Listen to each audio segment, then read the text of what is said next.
Which team, by colors alone, is identifiable around the world? The autumn wind is a raider.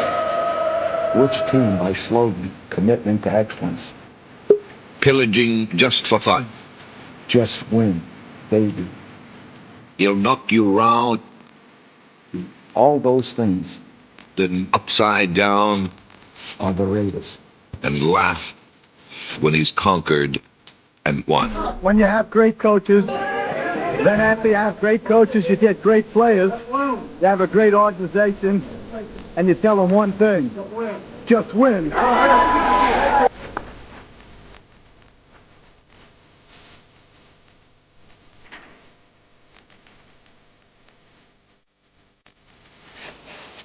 He's blown up.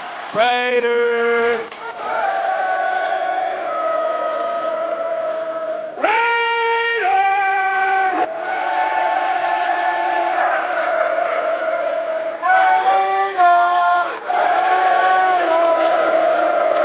Just win, baby.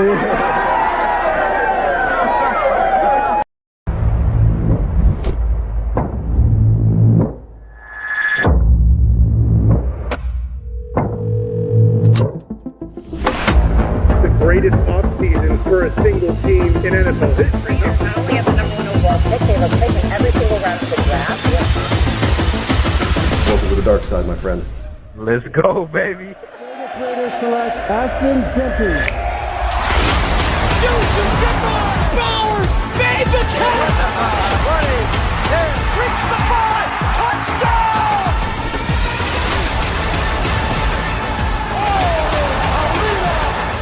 Over the middle, flies up in the air, and picked off by Max!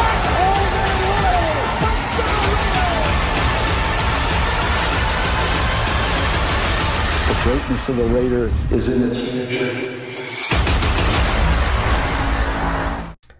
What's going on, Raider Nation, man? Welcome to another edition of the Just Win Baby podcast, brought to you officially by the Silver and Black Lounge. I'm your host, Raider Ben, joined in with my co-host, as always. Catch us every single Friday night. My guy from Loaded Box Entertainment, Nutty Raider Nate, and my boy from Raider Nation News, man. My boy Dirty Raider, man. Raider Nation Network. What's going on with y'all, fellas, man? What's happening? What's good? You hear me? Mic check. Yes, sir. I hear you, my friend. How you feeling? For sure. I'm good. I'm good. You know, another day above ground. Yeah, another day above ground's a blessed day to be alive, man. What up with you though, Dirty? What up, bro? What up, man? Not much, bro. You guys know about to fire up some of this tree. I'll recap the press conferences, guys. Rob Leonard, Maxx Crosby, Jeremy Chinn, Malcolm Koonce all went to the podium the other day. They all spoke a little bit about what's going on in the room right now. Obviously, they ain't gonna say too much, guys. It's rookie. I mean, it's not rookie, but it's voluntary mini camps. These dudes don't have to come on here and tell you anything. So all the answers are very short and sweet. They're very cliche.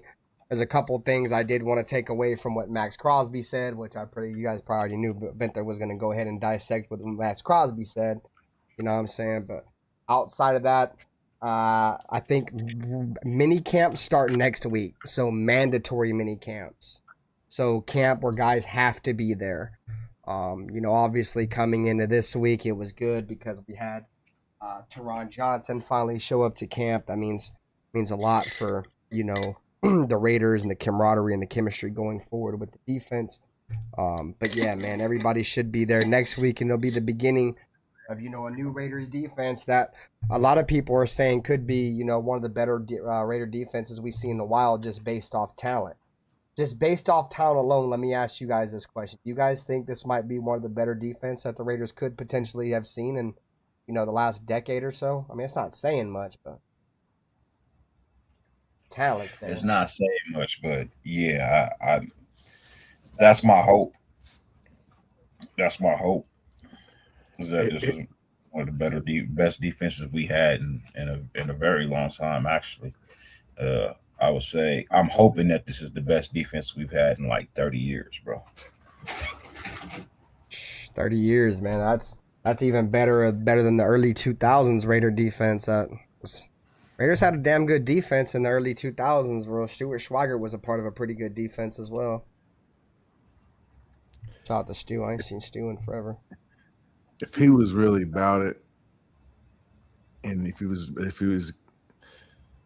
about his action and not just saying it, because how many times have we heard this? Like, oh, we're gonna do this, and that, and they go out there and get punched in the face, and the game plan change. I don't know what happens, but they're definitely not as confident as they sound. And to me, it seems a little confusing.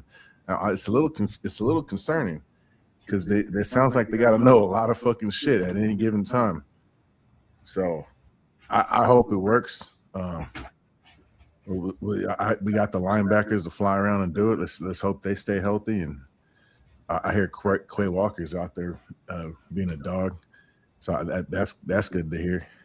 But yeah, I'm a little concerned about the. Oh shit! My camera cut off. The complicated defense that we seem to be trying to run now. Yeah, well, Rob Leonard was asked a little bit about, how he looks at he's gonna run the defense or whatever. Why the fuck kept my camera tab closed, dude? What the fuck? He was asked a little bit about, his defense or whatever, and he said that he thinks like a lot of way too many people are putting too much into the scheme. That it's really not going to be more about the scheme, but more about how the players execute and the way they hit something, and less about, how, if it's a 3-4, if it's a nickel, or if it's a 4-3. So, yeah, the 3-4 and all that doesn't concern me. I'm hearing like they have a choice, so that they could call their own blitzes pretty much, and it's to me, it's complicated. If the communication is not there, it could be a disaster. Yeah, I feel you. We got Black in the building. What's good with you, Black? Saludos. Saludos, brethren. What's up with y'all? Not much, man. Just fired up the show, man. About to pop this beer open. Cheers to you guys. Give a quick shout out, man. We got Money in the chat. J Money. We got Raider Paul. We got Alfredo. Appreciate y'all for pulling up as always, man. Take 2 seconds. Go ahead and hit that like button. Like I said, just the like button alone helps us more than you guys know. Won't ask for much, man. All we do is ask for you to hit the like button. Make sure you guys check out all 3 channels, or actually all 4 channels. We're streaming on my channel, as well as Nutty Raider Nate's Loaded Box Entertainment, Black the Quarterback's channel, and as well as Dirty's channel, man. You guys see multiple channels live right now, bro. And yeah, man, we appreciate it. So, as I am rolling up this Reginald, let me go ahead and get this press conference queued up. I just kind of flew through it the other day because, like, usually when I watch press conferences and stuff, I usually watch them on like 1.5 speed or ×2 speed just to get through them quick. So this will be like the first time I'm actually going to sit here and actually focus. I was mainly focused on what Maxx Crosby had to say. That's just what I do. I lock in our highest paid players, man. The guys I expect a lot. So, Jay Money said, off topic, what is your thoughts on this year's NBA Finals? I'm not watching. That's my thoughts on it. I don't watch the NBA unless the Warriors are playing in it. So the Warriors ain't playing, I ain't watching. You guys have any thoughts on the NBA Finals? Yeah, I got the Knicks winning, but being 100% honest, I never thought they was gonna take 2 games in San Antonio to open. I did not think they was gonna take. Spurs are over, dude. It's over. Yeah, it's over, bro. Like, this might be a sweep, bro. I don't even think. Even if the Spurs take 1 in New York, the Spurs fans have seen their last home game of the season. It's done. Yeah, I'm sorry. Like, New York in New York. All I know is I seen the highlight tonight where Victor Wembanyama fucking, instead of calling a timeout, he wanted to throw the ball up the court and hit his teammate in the back and turn the ball over. So that's pretty much it for me. All I see. He also missed the last second shot too to lose. So yeah, with like 2 seconds left, but fuck, I won't put that on him. Everybody in the fucking court knew he was gonna get the ball. Shouldn't even came down to that. That first play where he turned the ball over, that's what cost them the game. They should have won the game right there with the final shot, but no, he turned the ball over. You guys else have some thoughts on the NBA?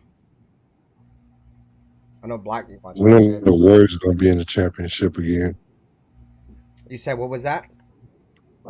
We know the Warriors going to be in the championship again. Then I'll be watching. Yeah, I'm with you. I'm not watching. I'm not watching the final. It's just like I watching. hear you. Like I don't even really watch the Super Bowl, bro. Like if the Raiders ain't playing the Super Bowl, which they never are, bro, I'm never really even locked in that shit. That's just like background noise. I watched that shit last year, bro, just because fucking what's his face, dude, because of Clint Kubiak. That's it. That's the only reason why I had any interest in that game whatsoever was because of Clint. Like other than that, I had no interest in that game. That shit would have been background noise. Hey, Alfredo's dropping everybody's link in the chat too. Appreciate you, Alfredo. He posted Nutty Raider Nate links, Dirty's chat, Dirty's link, and Black's channel. Appreciate you. What up, SoCal Sal? What up, dude? What up, Charm City? All right, so let's move Clippers on. ain't in it either. My brother is a New York Knicks fan, so yeah, I'm rooting for him. The Knicks have been terrible for a long time too. So regardless, if they end up winning, bro, it'd be good for that because they play in Madison Square Garden, which is probably the mecca of basketball, dude. They've been shit for like fucking 30 years, probably longer than that. Outside of a couple of years where they had Carmelo Anthony and Jeremy Lin, they weren't very good. They've been pretty much bad forever. So. At least in the 2000s, obviously they were good back in the day with Patrick Ewing and shit, but fuck, that was damn near a century ago. All right, so J Money said, anyways, what is your realistic for the year this year for? Okay, I got to try to read this because that's not real English. But anyways, what is your realistic for this year's season for the Raiders, and what is your hot take? I think what he means like our realistic expectation in terms of wins. Seven wins about as if just without having the schedule in front of me because obviously things on the schedule we're gonna be fired up as shit. But I think we can win more than 7. But I'm still saying I'm still gonna stay between 3 and 7. Oh, 3-7. trying to make something new, Right. That 6-7 shit fell off too. Nobody even says that shit anymore. Shit was hot for like 6 months, so that's just dead. I don't even understand it. What is it? I don't know neither, bro. That's what I'm saying. I guess it's some devil shit. Like, Yeah. it's fucking weird shit. Oh, yeah, I know Raider probably just said that. All right, so let's move on. You guys want to chime in on this? What's your guys' realistic thoughts? I really don't have no hot takes, bro. We'll just have to get into it as you go. Just pay attention to the hot takes. Hey, Y'all know me. Yeah, stay tuned. We got something new every week. Yeah, I don't want to shoot all my shots on one comment. That's my hot take. They make the playoffs. here's my hot take. Kirk Cousins is starting week 1. That's nice. Because it seem like we don't understand that. So it must be a hot take. Unless AOC beats him up. Shout out to AOC who's been cooking in camp too. That's by the way, a hot folks. take right there. Old buddy been cooking in camp right now, gang. I don't know what you've been watching. Aiden O'Connell out there looking like the best quarterback in OTAs. They said. Woo. That's good. He earning his $15.50. That's good. We need a good scout team quarterback. My boy said, hot take as in, do you see Maxx Crosby winning Defensive Player of the Year? Dude, Maxx Crosby will never, never, ever win that. Please don't ever say Defensive Player of the Year and Maxx Crosby in the same sentence, my friend. But anyway, so Ibon has a comment. He said, would we trade Maxx Crosby for Byron Murphy from the Seahawks? No. I probably would. I ain't going to lie. I probably would. No. I'd rather have an interior defensive lineman, especially an up-and-coming young stud defensive lineman over an aging, no kneecap, linguini, knee-having pass rusher. That's just me, though. Especially a pass rusher that isn't a scheme fit. I don't even know who he is. Murphy's solid, but Byron Murphy's a defensive tackle from Seattle. Make a name for your first. Now, make a name for yourself first before you talk about trading for somebody like Max. What up, D-Man? Byron Murphy's a dog, bro. You just don't nobody talk about him because he's an interior defensive lineman. Interior defensive lineman never gets talked about. He won a Super Bowl in his second year. There you go. Talks that shit. Second year won a Super Bowl. Team. What was his stats for that game? He's a fucking dog, bro. He does all the dirty work. There's no stats for dogs. Yeah, I know. He makes that same argument for Adam Butler, too. That's why he got outplayed by 2 players younger than him. Adam Butler, right? They were playing his original position. He was doing all the dirty work. I don't know what you don't.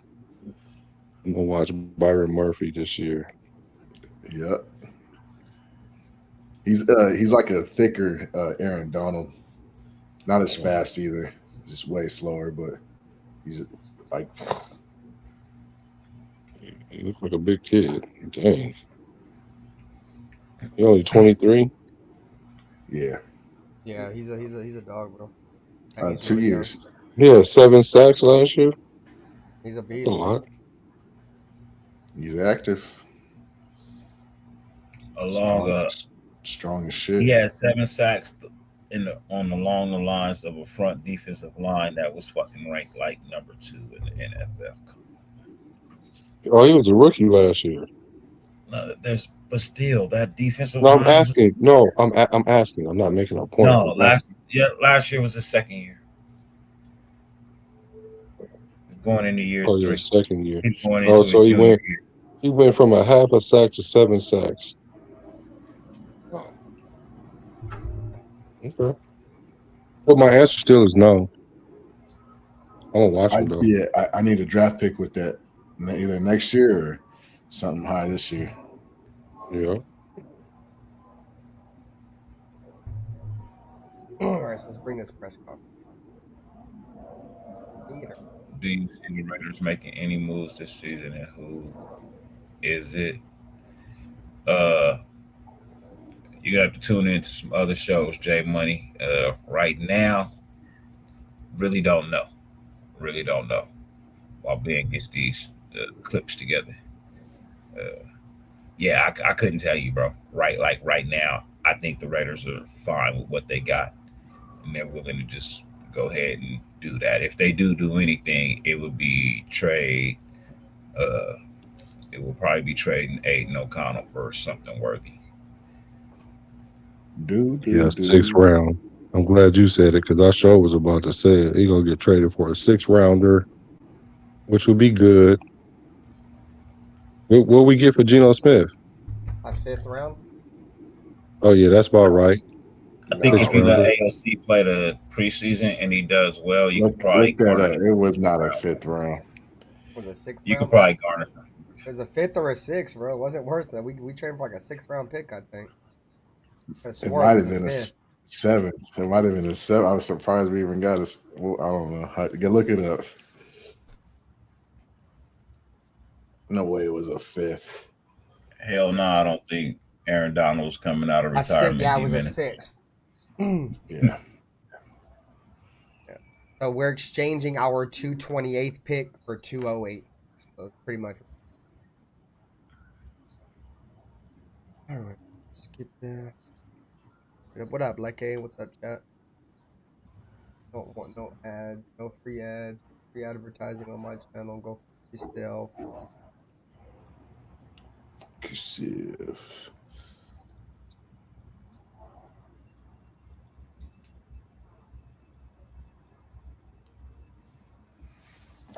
All right, here we go. I'm just glad they got rid of that spinning ass shield that took for an hour.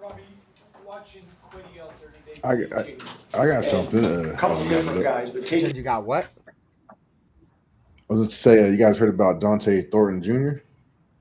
What about how he had a red shirt at the beginning of practice because he's injured? Is he already falling behind? So I'm not gonna get too worked up about that, bro, because I'm not gonna come in here and say that I had expectations for Dante Thornton to be the next Randy Moss, like some people kept saying I had the expectations of, when it was clearly we were just comparing the 2 body types. You know what I'm saying? I don't have any expectations for Dante Thornton, just like I don't have any expectations for Jack Besh. So as long as one of these receivers in this wide receiver room can emerge, I don't care if it's Dante Thornton, Malik Benson, Jack Besh, whoever. As long as one of them develop, I don't really care. I like Dante Thornton, his physicals, what he brings to in that terms and to the team. Yeah, I like that. But if it doesn't translate and he can't put up any numbers and he can't create separation, it don't matter. You know what I'm saying? So Nelson Aguilar, bro, he's gonna go off. People keep forgetting.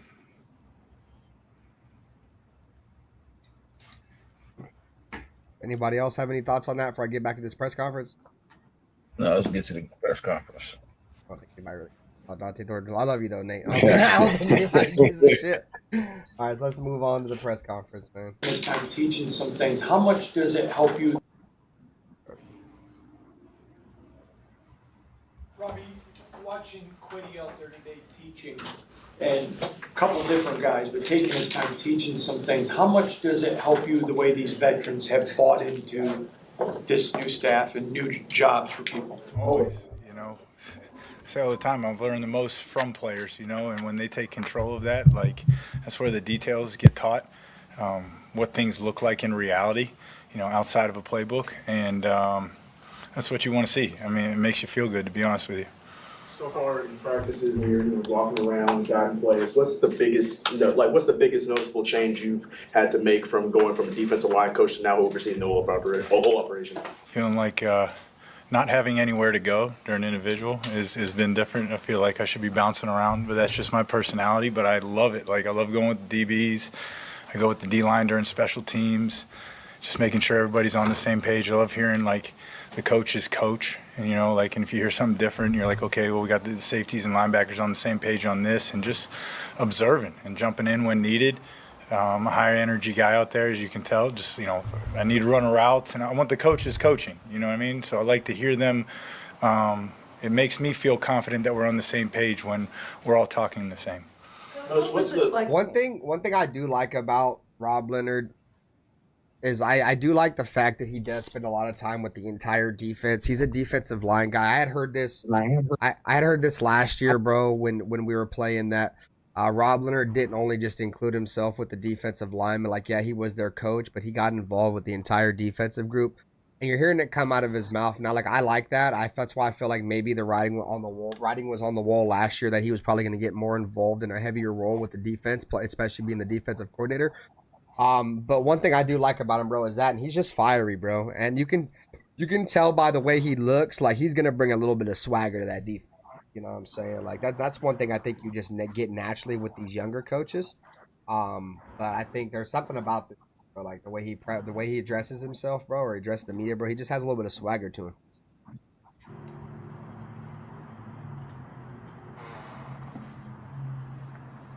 You always been a proponent of Coach Robbie. If they picked him out of all the choices that they could have had, they saw something in him, and he's taking a similar approach with Mendoza. As Mendoza is, he's learning how everything is working. So then, you know, he know how to use all his tools that's available to him. So I think it's good. That's a good approach, and he's pretty consistent. And I'm thinking we're going to be fine on the defensive side of the ball. Who else could we have? What are you talking about? I'm saying Kubiak, I'm sure he know people in the league that he could have picked, just like all the people he picked on the offense. And those people weren't necessarily on the who's list of being coordinators and stuff like that, or assistants or whatever. I didn't hear a Janoko name pop up or Dennison name pop up nowhere, but same thing. Could have found some defensive people that he thought maybe could do the job.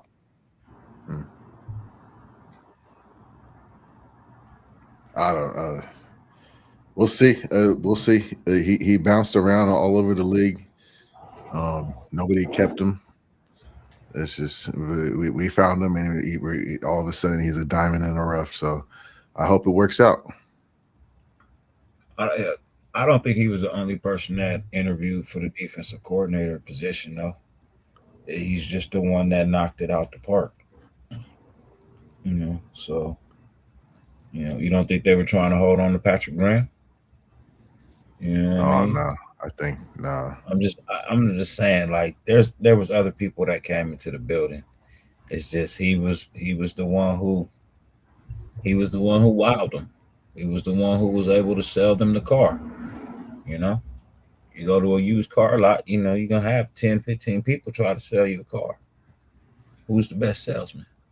Who's gonna get your business? You know, so did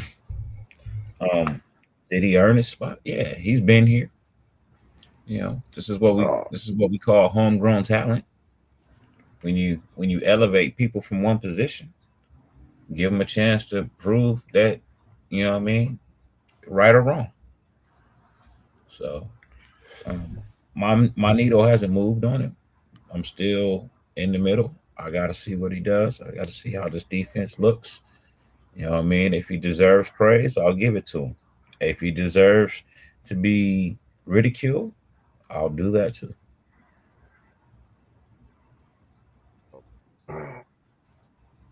For you to go through the process. Back here, I got The you. process that you did to be able to step into this role and to really come into it as, with this organization. Can you repeat that one more time? I'm Yeah, sorry. just what was it like, the process for you coming up through as a defensive line coach and then to the defensive coordinator role? What's that process been like for you, and what has that meant to you to do it with this organization? It's been a lot of fun. It's humbling, It's a lot of fun from a standpoint of, I've been through a lot of rebuilds, and from the off season to the OTAs to training camp and season, of saying, hey, this is the way I would do it. Like just taking notes of it and doing those things and having great input from guys like Joe Woods and Al Holcomb and building something from the ground up, installing a defense. I tell the defense all the time, we're not playing our offense. We're getting ready to play an 18-game season. So keeping that in mind as we build this thing has been a lot of fun. Coach, what's the vision? So I see that he brought up Joe Woods and the whole. One thing I will say about this Raiders defense, bro, is they got a really good coaching staff. Yeah, all right. What the fuck was that? What? What? Yeah, like a sneeze cough or something. No, it was like a retard cough. But yeah, bro, we got Holcomb and we got Joe Woods, dude. And those dudes are two of the very best at their position coaching defense. So I'm super excited for those guys, bro. And I actually low key forgot about those dudes till he brought them up again. I like what he said when he says, I'm telling our defense that we don't play our offense. We play an 18-season game. That's good shit. I like hearing that, because so many times defenses get complacent of playing they fucking offense and they don't elevate. You know what I mean? We got to elevate this year. We ain't playing our offense every game. So I like that. No, that's powerful words.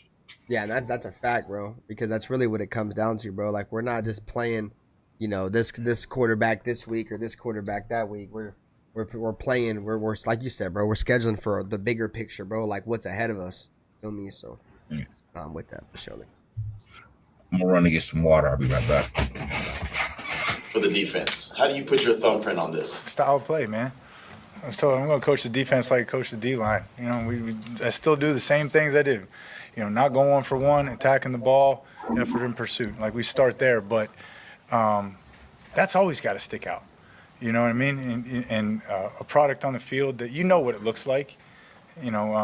Clint always talks about our silent tape. I always feel like if my wife can point it out, like, hey, that's a good job. Everybody knows what it should look like.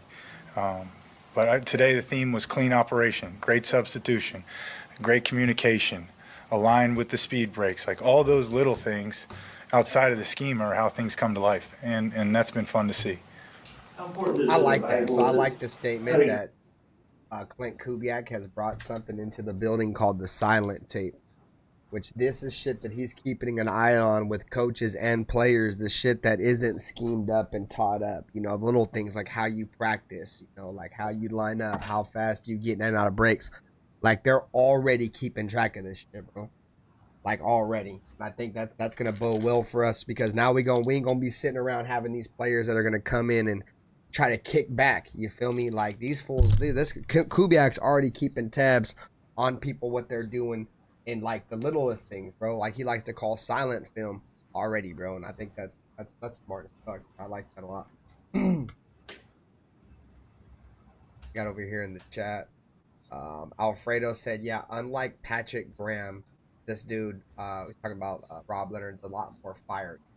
Yeah, it's one thing I didn't like about Patrick Graham. Patrick Graham, biggest issue I had with Patrick Graham is that he wouldn't adjust to other offenses. I mean, some people will argue that. I just don't think he was great at adjusting. and then the prevent defense, and then just the same old bold ass look on his face that he would always have, no matter if we were winning by 100 or losing by 100. The dude showed zero emotion, and that's what was really starting to bother me, bro. He started to have like that Josh McDaniels shit, bro, where it didn't matter what happened, bro. It's just the same ugly ass look on his face, bro. That shit started to get real old buddy looking like Master Splinter on the sideline and shit. Fuck out of here, dog. Take your ass home somewhere. Patrick Sleepy Graham. Yeah.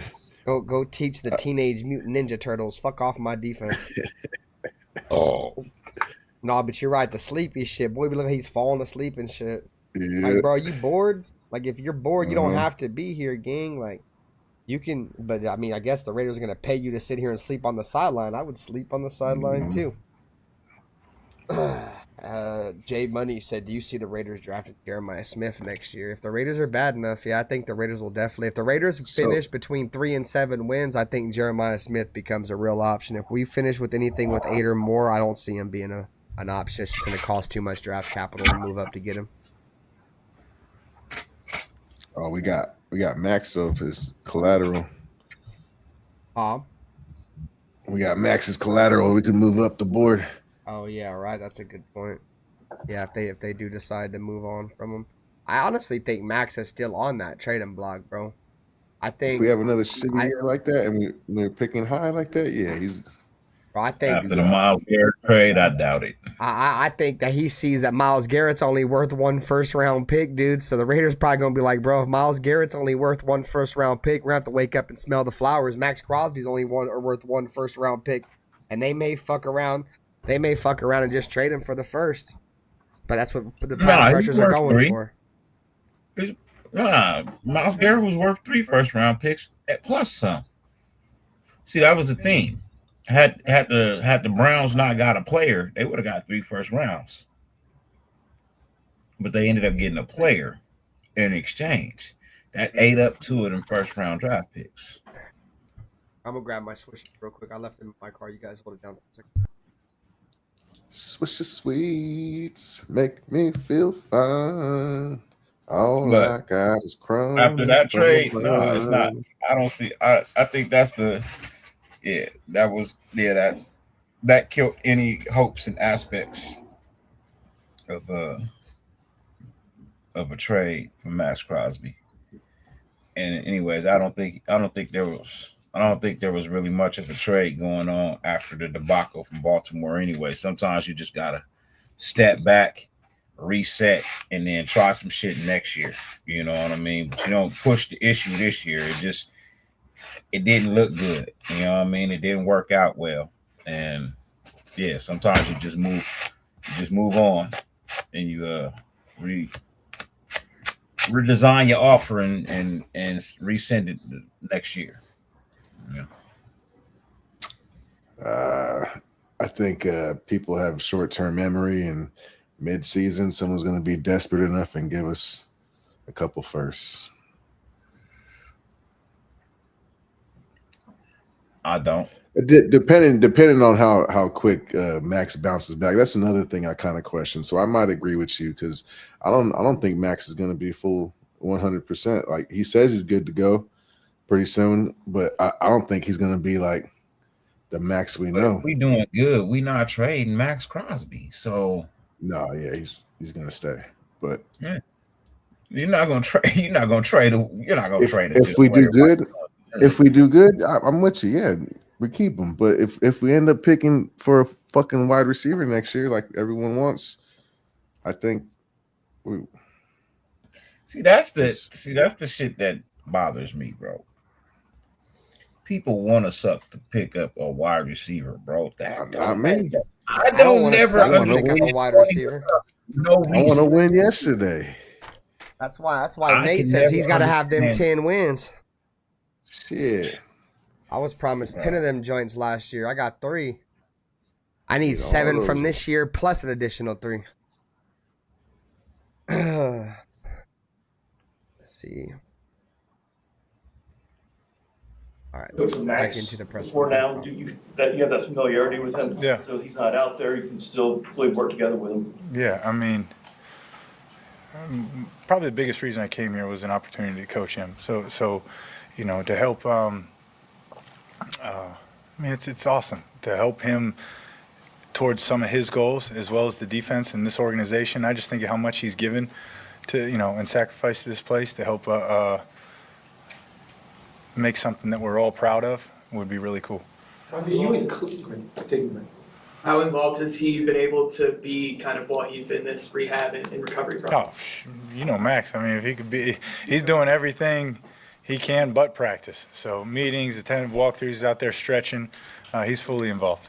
Sometimes coaching isn't all X's and O's, so what was it like kind of, you know, All right, so there it is. They said Maxx Crosby's not really practicing. He's more out there just with his teammates, stretching and shit like that. He can't practice it.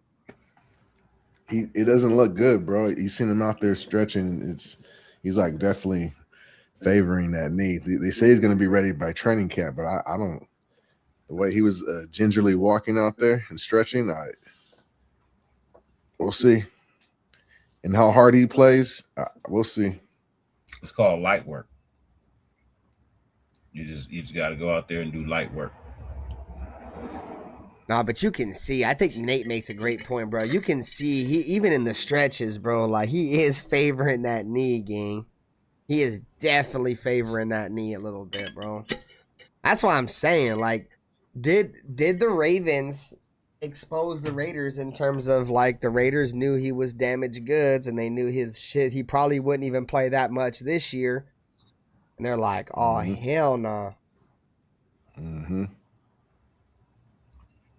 I can see Max putting a brace on. Yeah, I mean, I could see him doing that too, but Maxx Crosby alone ain't worth $35 million a year. Maxx Crosby with a brace ain't worth $35 a year. Like, I'm straight, bro. Like, he ain't gonna be doing shit. He ain't about to be doing shit, bro. That's why I don't know. That's why I never understood why they kept giving Maxx Crosby all that goddamn money, bro. They just kept giving him every year like his knee was getting better. Like, dude, his knee's not getting better. And you just keep upping the money you give him. And you up the money you give him. And you up the money you give him. Like, that's retarded. What up, What I don't understand is why. So what's wrong with Max's knee? Do y'all know what's wrong with Max's knee? He's got ACL and MCL issues. The same injuries he's had for the last 3 or 4 years already in a row.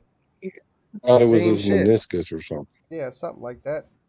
So he went and got a meniscus repair instead of a meniscus shave, like, because he could have been back already if he would have got his meniscus shaved, but he went for the repair, which take longer to the rehab is longer. He's not gonna come back with a brace because he's rehabbing naturally, like all players do that have this surgery.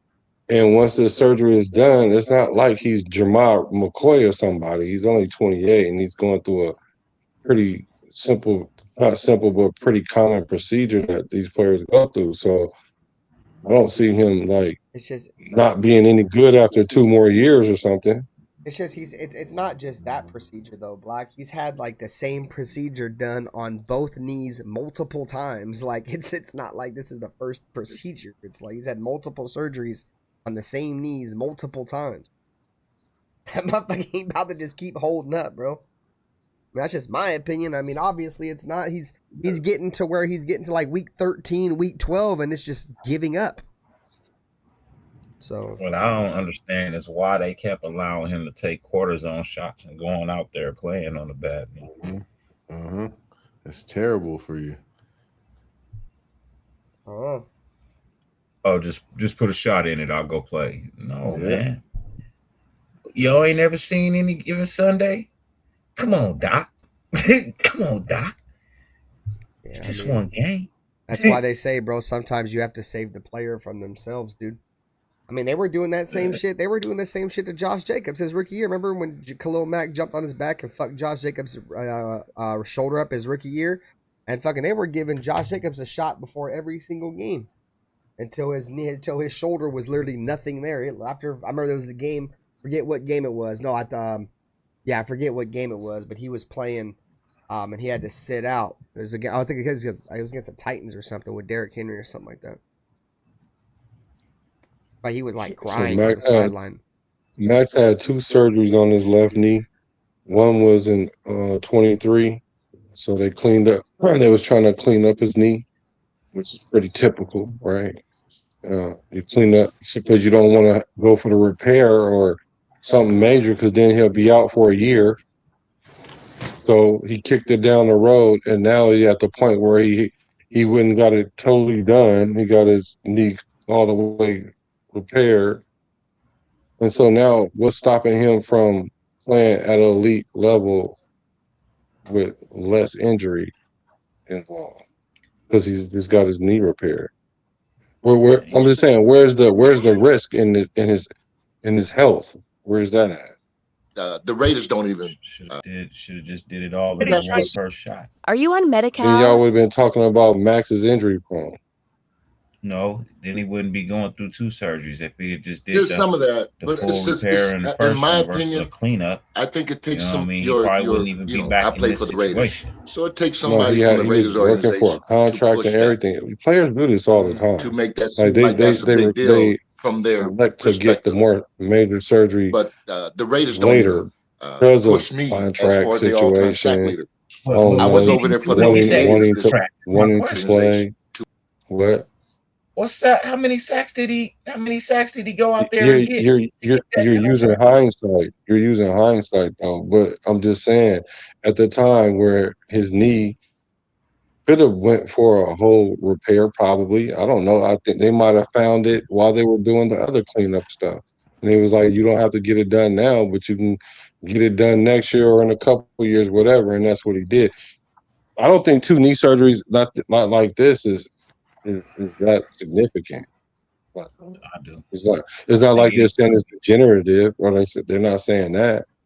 It's just that surgery below the waist, it's a part of this game. Because if you ain't got your legs in this game, then you can't play this game. You can't. So it is kind of important. You know, if you driving down the street and you know what I mean, your left side give out. You know what I mean? The ball joint snap. You know what I mean? The axle crack. You know what I mean? The spring, the shocks, it shoot out to the side. You just gonna fix the ball joint? Is you gonna fix everything? Because if you don't fix everything, the shit don't work. Not the way it's supposed to. I mean, you could probably get away with some shit. But all right, let's yeah, like getting him back after what happened in the offseason and kind of helping him out just to get back on track here with the Raiders. I was just happy he was back. Once he's back, he's back. I was excited. I apologize. No, you're good. You and Clint, different but very similar in your approach to football. It's all ball. Will you just talk about that development and that relationship, please, sir? Yeah. I didn't even know this, but just I think from the interview to as we get going aligned as I think men, he has 4 kids, I have 4 kids, from values all the way to installing a defense, like putting everything in and teaching. He's a great teacher. He's a great communicator. He loves football. You know, I wouldn't say our personalities are exactly the same, you know, you feel, but we're very much aligned in many ways. And the longer I'm around him, the more and more I see that. Coach, you talked about your family just being in Las Vegas. When you look over at what the Golden Knights are doing, how much does that fuel this organization? Oh, it'd be awesome. I mean, you see the city come to life with what's going on. I think about that all the time. You see that stadium sitting right next to, you know, T-Mobile. And, I mean, that would be awesome.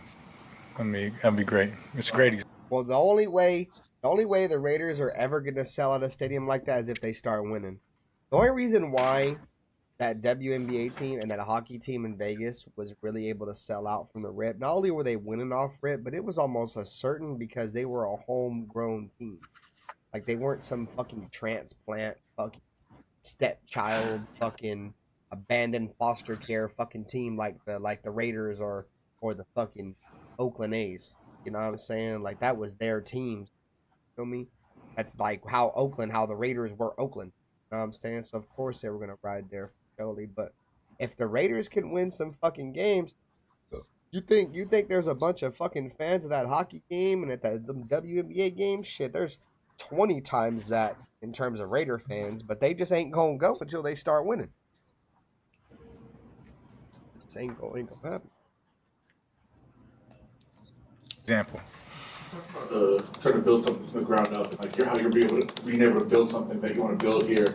How exciting is it that nobody really knows what you guys are going to look like when the season starts? Right, you're just going to unleash this on the league, and nobody really has an idea of what to kind of look for. It's great. It's great. I mean, it is great because, I mean, it's trying to keep an advantage, you know what I'm saying? But I'm so focused on, I want to know what they know. You know, I want to hear them talk. I want to hear their communication, and I want a player-led defense. And them to understand conceptually right now is really what the big word is of you know, the concept of cover two, for example, not a call, you know, and that's how you're able to be multiple. That's how they're able to understand the strengths and weaknesses of a call. And that's really been our focus. So, like I said, in an 18-game season, when you have to evolve to injury or what type of quarterback you're playing, you're able to do so. You're teaching them the game, you know, and we started in phase one with, you know, this is how we get in a huddle, you know, so, you know, assuming nothing.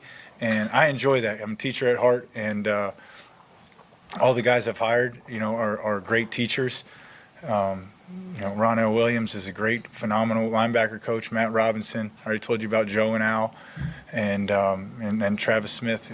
They've done a phenomenal job. And I told him I want the players to feel that energy when they walk into the meeting room. Get to the point, get them to the walkthrough, get to practice. You know. All right. So what do you guys take from that? Because that was one of my more interesting things I took from his press conference. Imagine being able to build an app with your. When he was asked, you know, how does it feel like coming into this year when the entire NFL really don't know what the Raiders are going to bring to the table? I think that's an interesting question. I like how he attacked it.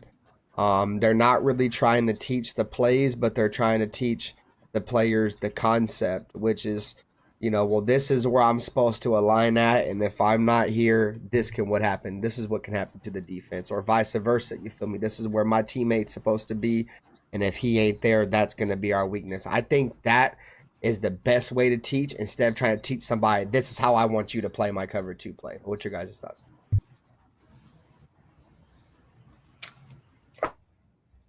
Communication is going to be key.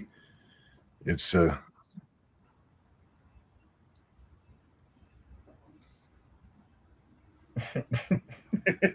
happened? Y'all both started and then y'all stopped. And Nate freeze? I think Nate froze. Oh no, he's there. No, go ahead. Oh, he there. I forgot what I was gonna say. Shit. Communication. Oh yeah, communication is gonna be key. That's one of the things I think that Stokes was really drafted for. He's supposed to be that leader in the back. So, pause. But there's 11 guys out there, so we need all 11 guys to start speaking up and start connecting and getting that cohesiveness going. Because it is a complicated defense, like we said earlier in the episode. It's gonna demand a lot of these guys to know multiple things and multiple sets and know how to shift and pay attention to keys and your reads and all. It's gonna take a lot. Yeah, I don't know how complicated it is, but I think that there's a lot of variations. And whenever you want to have a lot of variations, you definitely have to have communication across the board.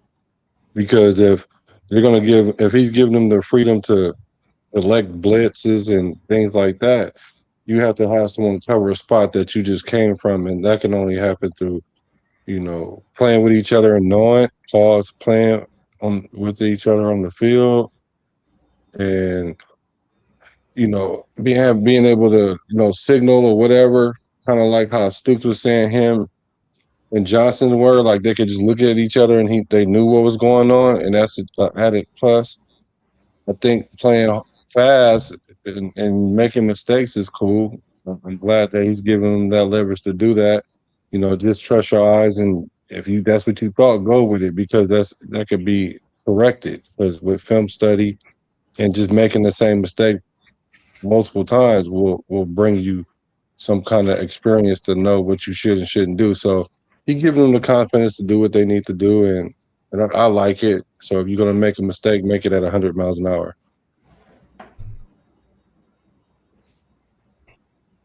Yeah, good stuff happens when you play fast. I like that. For me, when I look at it, you know what I mean. One of the things that I noticed that when they went out and got these free agents, and then the guys that they drafted for the defense, these guys have high football IQs. They are players who can understand and grasp general concepts, but still be able to make decisions on the fly. These players can read defenses. They understand. Well, they can read offenses. Basically, I'll say they can read an offense. This is vice versa with offense reading defense, but they can read an offense. You know what I mean? These are guys who like watching film. These are guys who like to study their opponent. I mean, when you look at what they've done in other places in their career, you know what I mean? Even with Nakobe Dean, yeah, he may have missed some time, but when he got on the field, the man played extremely phenomenal football. He was in the right place. He was making tackles. He was putting people in the right position. Can he stay healthy? That's the only question. It's not can he play. It's can he stay healthy. See, you're asking the wrong questions. It's the wrong question to be asked. Can the man play? Yes. That's all I give a fuck about. And he plays football at a high level. Now you take our other linebacker that we just brought in, you know, and they played along the same defense in Georgia. Who are you talking about? Quay Walker? Yeah, Quay. Okay. Talking about Quay Walker. They played together, national champions. Quay played really well in Green Bay. I think Eric Stokes played with them too. Stokes, Georgia boys. I believe that was Brock Bowers' like redshirt season, like not his redshirt, like his freshman season. His freshman year was with them. Freshman year. Yeah. But I mean, even when you look at the two boys from Arizona, I'm not getting into a whole lot of names right now. I'm just calling out the picks that those two dudes are extremely highly intelligent. You know what I mean? Like their football IQ is kind of off the chart for defense. Palomalu is another guy who has a really high football IQ. He was just playing out of position. He was playing a spot that really wasn't his spot to play. Because when he plays strong safety, just literally focused on the positions that he's going to play this year, he's going to be so much better. So, he was learning how to play that free safety position, and he did okay. He treaded water, and that's really all you can ask for somebody to go out there and play a position that they're not really in play. He didn't drown. You know what I mean? He didn't drown, but he still was able to get some interceptions at that position. That's from having a football IQ. You know what I mean? Being in the film room and learning.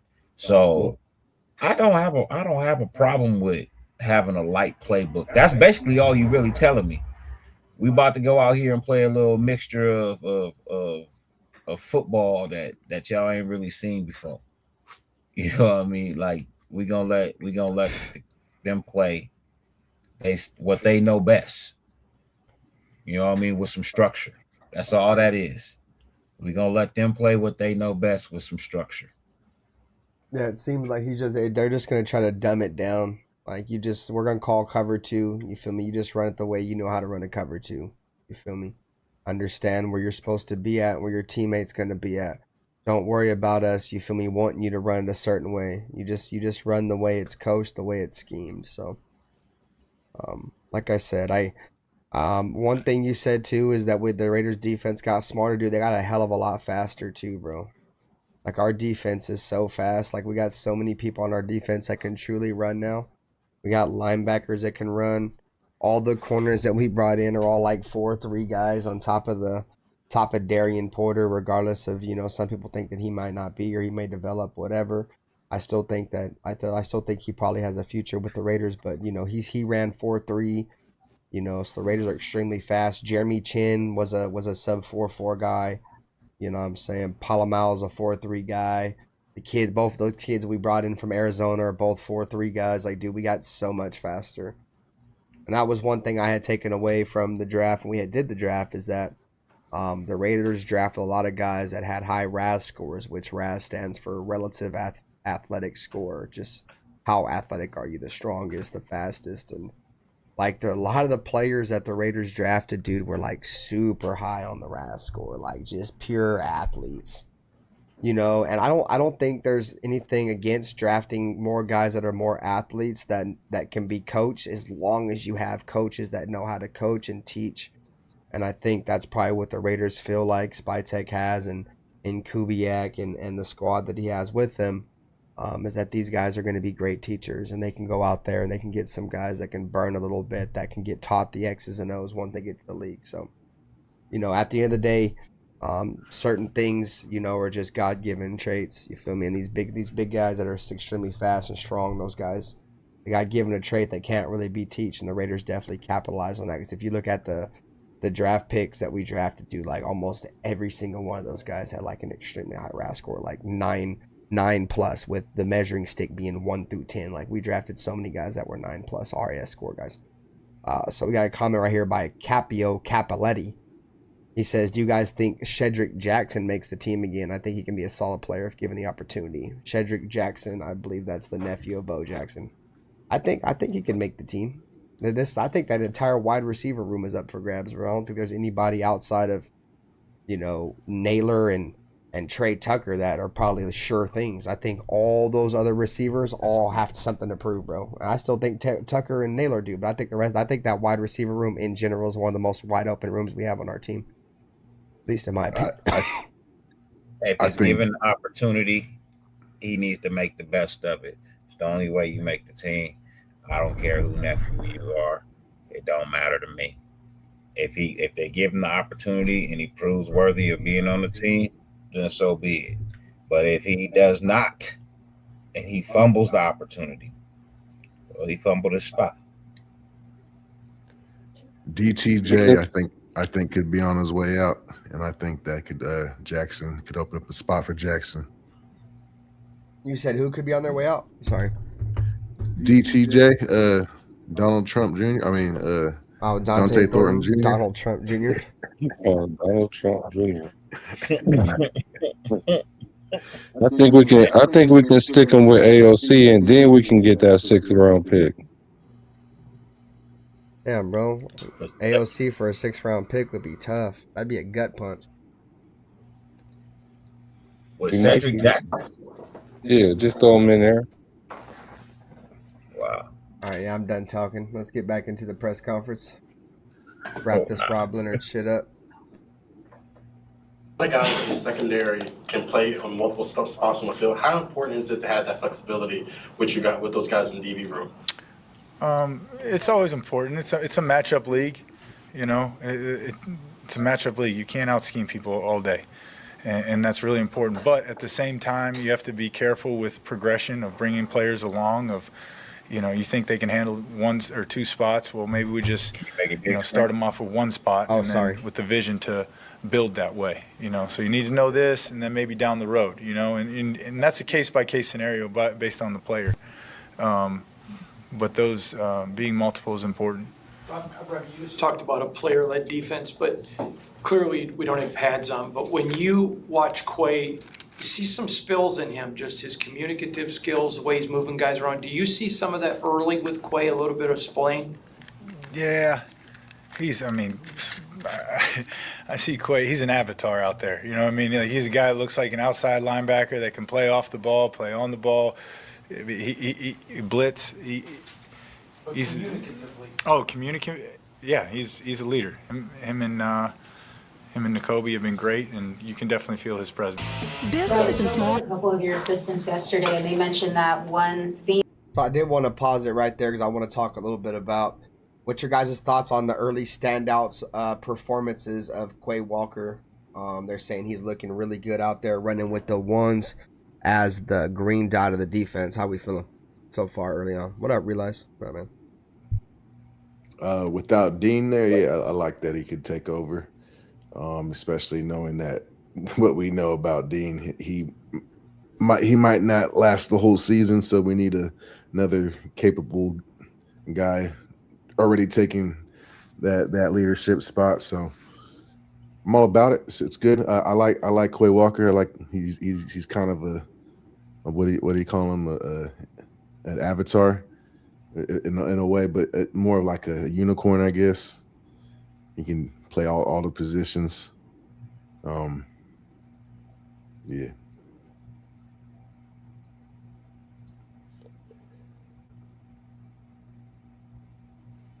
Anybody else got any thoughts on Quay Walker? I don't really think nothing with linebackers. In OTAs, linebackers,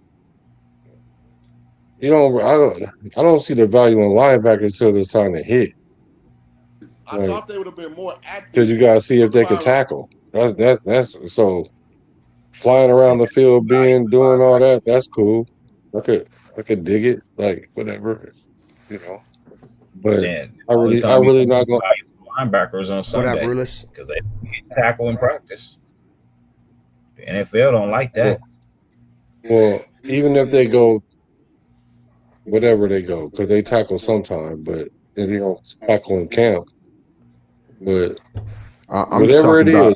I'm just talking about the calls in general. He's getting the calls and getting the lingo down. What up, Bueno? Understanding as where far people as need to that, be. that's cool. Yeah, that's cool because if Bean goes down, he's going to get it anyway. So it's good that he's getting it early in camp. That's what OTAs is for, installation and getting into shape for camp. So it's cool. It doesn't make my radar go up or down. Yeah, I just think that somebody's going to have to show up in OTAs, you know what I'm saying? And he's just the one showing up right now, and I think it's almost to be expected just because we really don't have anybody else that I think is going to come up and step up and fill their shoes. I mean, Eichenberg and Lindenberg, those dudes definitely aren't ready to fill that role yet. So I don't know if they ever will. I don't even know if they're ever going to be that good. But the point I'm trying to make is that that's what they're there for. You feel me? It's almost like when people are like, Fernando Mendoza's got the best ball in camp. Like, well, fuck, he should. He's the number 1 pick. You know what I'm saying? So. Okay, Eichenberg, Lindenberg, Bo Jackson nephew, and AOC, and we can get a 5th round pick. Hey man, stop hating on Tommy Eichenberg and Cody Lindenberg. I think Tommy Eichenberg was one of the best special team players in the league last year, if I'm not mistaken. Like led the special teams and tackles or something. He was him. Yeah. Oh, so we can get a 5th round. You're so dumb. All right, let's move on because this fucking theme that you have for defense is aggression, and that aggressiveness solves a lot of problems. Can you go into more of what you want that to look like and how you start that, early in OTAs? Yeah, I'm a little crazy. I would like them to play fast, even at the cost of a mental error. I think, I don't like to see hesitation on the field. So even if you're unsure, make a decision and go and let us coach. Let us do our job. But I don't want any slow blinkers out there. So still going into how we play box, how we attack the ball, how we run to the ball. You can't take it away if you don't run to the ball, and just staying with that mindset and instilling confidence in them that they can play that way, that they have the freedom from me. I don't care about a bust over that. That's not the difference of winning and losing to me. Does a lot lot of youth on your safeties.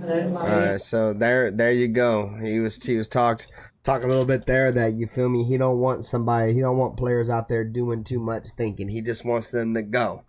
You feel me?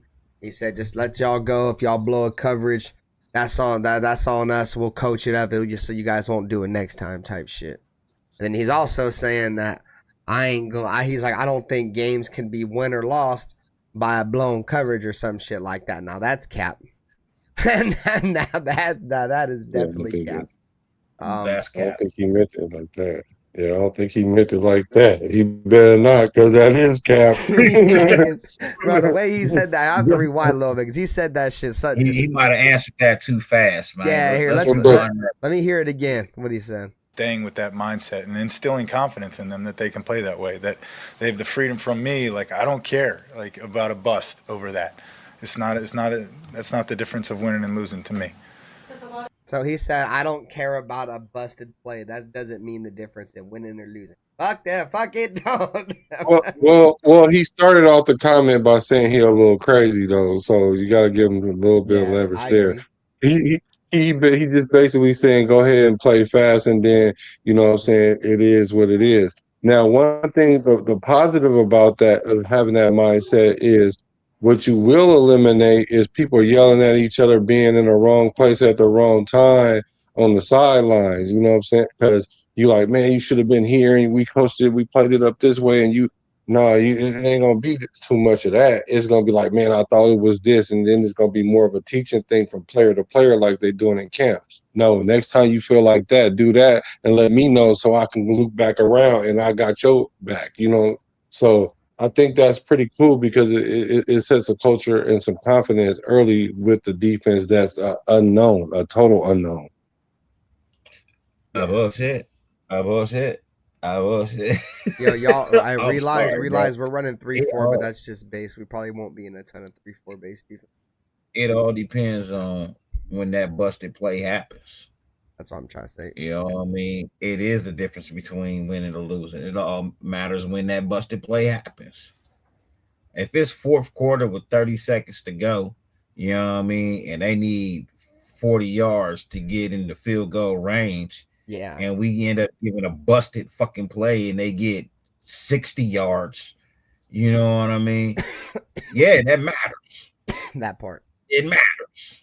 Yeah, well, part of coaching is tell them, all right, let's stay disciplined right now. Like, he better tell them that. It ain't like I hope he don't give them full range all game long. I would hope he would, because you're right. You don't want to start guessing and trying stuff at the wrong time. You know, it's got to be calculated. So I will hope chaos. Control chaos.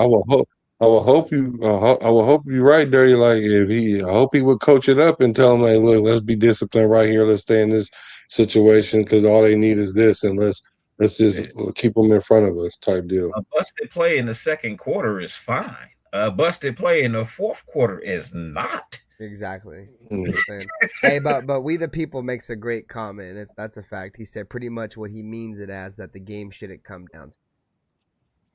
And I agree. If the game should never come down to, oh fuck, we had it all on the line right here and we fucked it all up. Usually it's something that had led up to that point to even feed that. Busted coverage can sometimes be that first down we need them not to get. It don't have to be a touchdown for a blown coverage. It could be just you call the wrong coverage at the wrong time and they got what they needed. Yeah, so so that's on Coach Robbie. That ain't on the players at that point, because the players are just playing. They playing by feel. Yeah. It's okay to play by feel, but the coach needs to play by feel and by insight. So he better step in at the right times. Can we run that? Can we run that little sentence back one more time? Why his comment, right? I mean, the last thing he said. Yeah. Mm-hmm. Yeah. 906. Staying with that mindset, and then these slow blinkers out there. So still going in. So even if you're unsure, make a decision. That, early in OTAs. Yeah, I'm a little crazy. I would like them to play fast, even at the cost of a mental error. I think, I don't like to see hesitation on the field. So even if you're unsure, make a decision and go and let us coach. Let us do our job. But I don't want any slow blinkers out there. So still going into how we play box, how we attack the ball, how we run to the ball. You can't take it away if you don't run to the ball, and just staying with that mindset and instilling confidence in them that they can play that way, that they have the freedom from me. I don't care about a bust over that. That's not the difference of winning and losing to me. There's a lot of youth in your. Okay. I mean, Exactly. could he not care about? Could he not care about a busted coverage because he's a D-line coach and he's never really had to give a shit about what's going on in the back end of the defense, and now he does? No.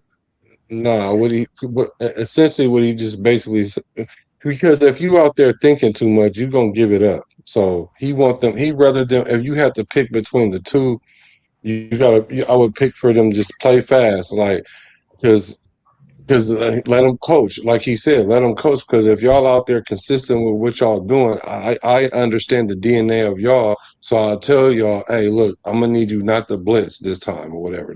Let them coach, like he said, just let them coach. Just do what you do. Don't try to outthink yourself, because then I gotta figure out what you was thinking after you figure out what you was thinking, and then now I gotta tell you how to change what you was thinking. That's a lot. That's a little too much. I heard a lot of contradiction. All right, let's move on. Your safeties, a lot of younger guys. How much do you rely on Jeremy Chinn and Isaiah to kind of step in and be the veterans on that? A lot. Just in terms of how they operate, as they're learning the defense too. But I mean, they're confident guys, And then Taron Johnson out there today, same thing. This kid's a pro, man. So it's no different with the question with Quiddy. Those guys leading the way. That's what needs to happen. What do you think about the secondary in general? Just there's been a lot of attention to detail as far as guys that have ball skills, guys that have turned the ball over a lot in their careers coming up. What do you think about them? About anybody specifically? Just the way the room looks like they all have that same same mindset. Yeah, if it's up, it's ours. You know what I mean? We talk about, it's hard right now in the off season going, staying up, but you can see when a guy's in a position to make a play. Anticipation out of breaks. That's why I think individuals so important, giving the coaches their indie time to rep, change of direction, not taking anything for granted there, not just doing schematic type things. Putting them in position to do things that they would do in a game, that they can confidently do it and attack the ball. That's what's really important. What's it been like for you building a coverage scheme for the first time after spending a lot of time with the defensive line and linebackers throughout your career? A lot of fun, a lot of work, a lot of hours spent, a lot of communication. Like I said, Joe Woods, Matt Robinson, Al Holcomb have been extremely helpful. I've challenged the staff as much as anybody. We got to be ahead of how we're going to be attacked and what our answers will be, as well as this is the teaching process. These are our rules. Okay, how would you attack us? If we were the offense, what would you do? Having those conversations before they actually happen, and it was my job to set the concepts of this is what we're going to be. These are the coverages we're going to play. These are so on and so forth. But going through the minute details, we've done that together. Robbie, watching Taron today, I was extremely impressed with how quick he can just flip his hips. When you talk about his technique, he just seemed to be just technically right on the mark. Yeah, I mean, you said it. I mean, his body control, his change of direction is elite. His awareness, his vision, the instincts. I mean, when you can see it in one day, it's pretty glaring. So that was exciting. Yeah. Just over 2 months from your first preseason game, have you decided if you're going to be coaching up in the booth or down on the field?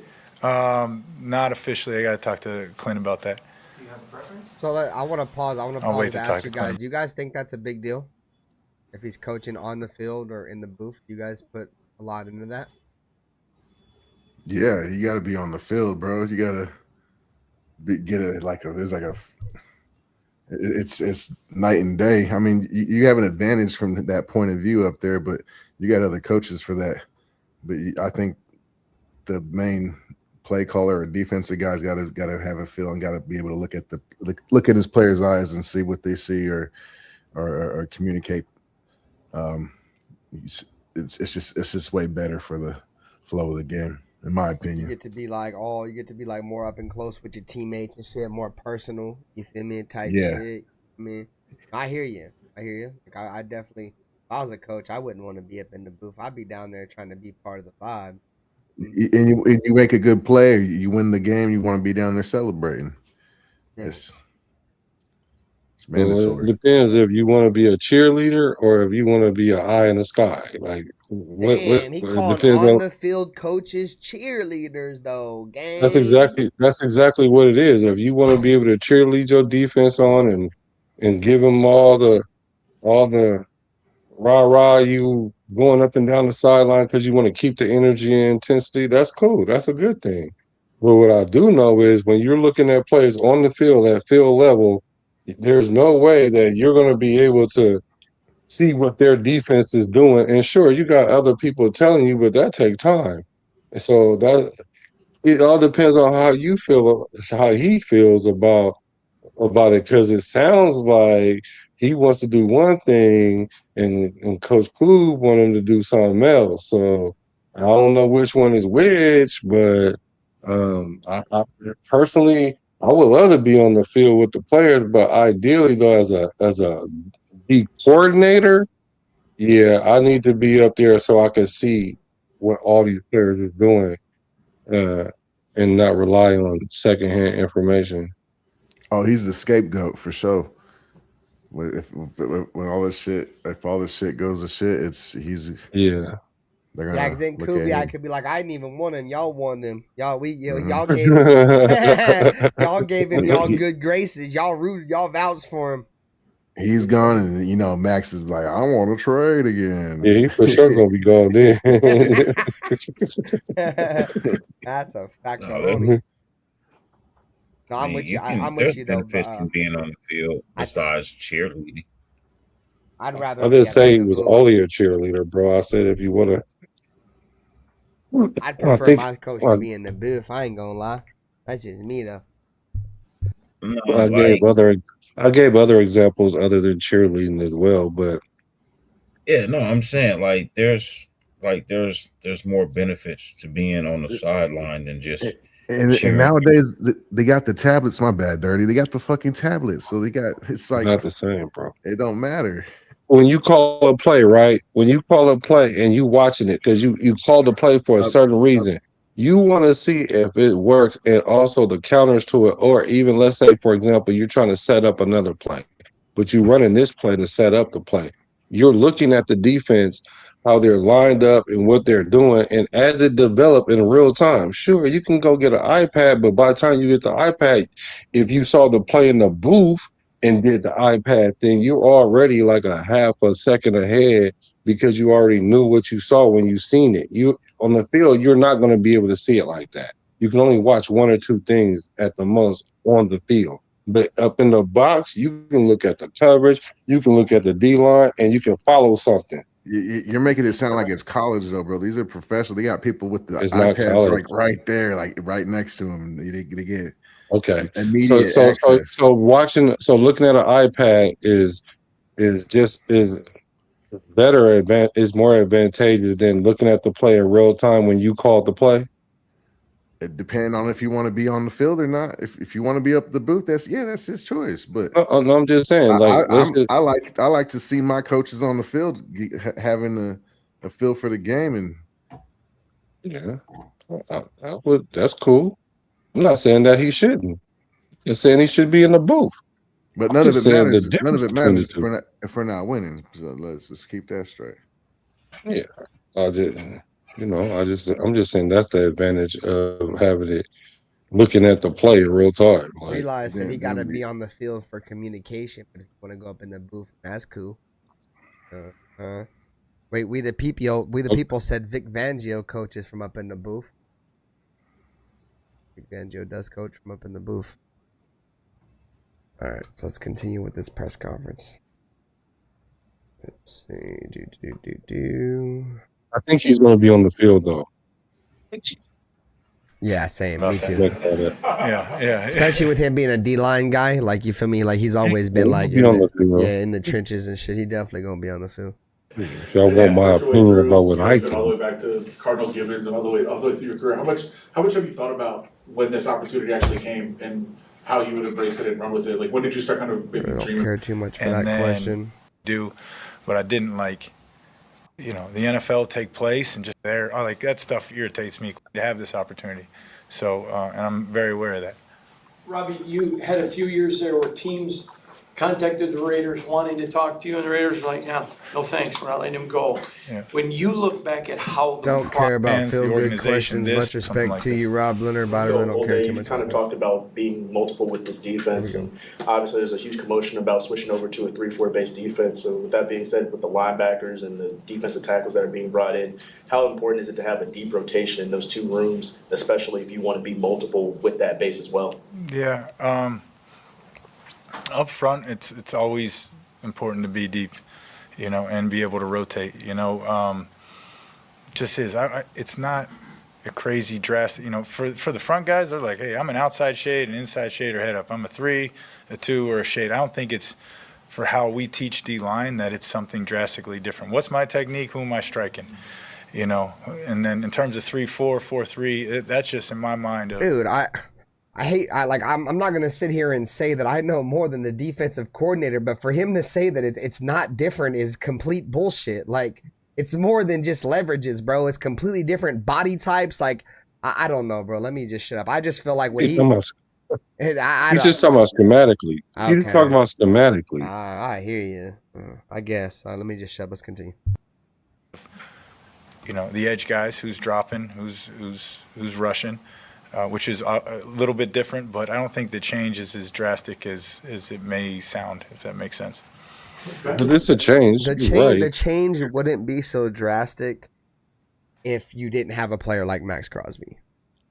And the reason why I say that, bro, it's because the point of having a 3-4 is to have more of an unpredictable defense to where you can have 2 pass rushers that can not only pass rush, but can drop into coverage at any given moment and create a big play. Maxx Crosby is never going to do that. He's never going to drop into cover. I mean, obviously he had a play against Chicago last year. Salutations to him. But I don't think he's going to be able to be good enough on a consistent basis in coverage to where teams, when he drops into coverage, they're not going to intentionally target him. And I feel like but when they drop in coverage, they're not dropping into a man coverage though. They're dropping into a zone. Yeah, but we seen him play like, what was it, last year, a couple years ago? People were like, why are they dropping him in coverage? And he would just start getting out there just getting fried, bro. He's uncomfortable. Getting fried. Every time they was throwing the ball to him when he was dropping in coverage, he was getting fried. I don't know, but I'm just saying, all he had, and even in that situation, they'll be in lineup so many different times. He would probably be the DN in that situation. They're not going to probably drop Maxx Crosby. I wouldn't necessarily suggest that. And I'm with you. I think what they're going to force him to do, bro, they're going to try to force him to play defensive end in a 3-4. And I just don't. Yes. I mean, that's going to be better for him to play than outside linebacker because he's not going to be able to play outside linebacker in a 3-4. He's just not going to be able to do it. Of course not. They're going to have somebody else fast running off the edge, and then you got to account for that fast guy because if y'all double max, then that boy going to kill your quarterback, whoever that is, whether that's mental reps or if that's Could we see Malcolm Koonce as a 3-4 outside linebacker standing right next to Maxx Crosby as a 3-4 defensive end and seeing Koonce and Crosby at the same time on the same side? That would be. You're gonna have to account for that. That's You're what gonna I'm have to saying. account for that somehow.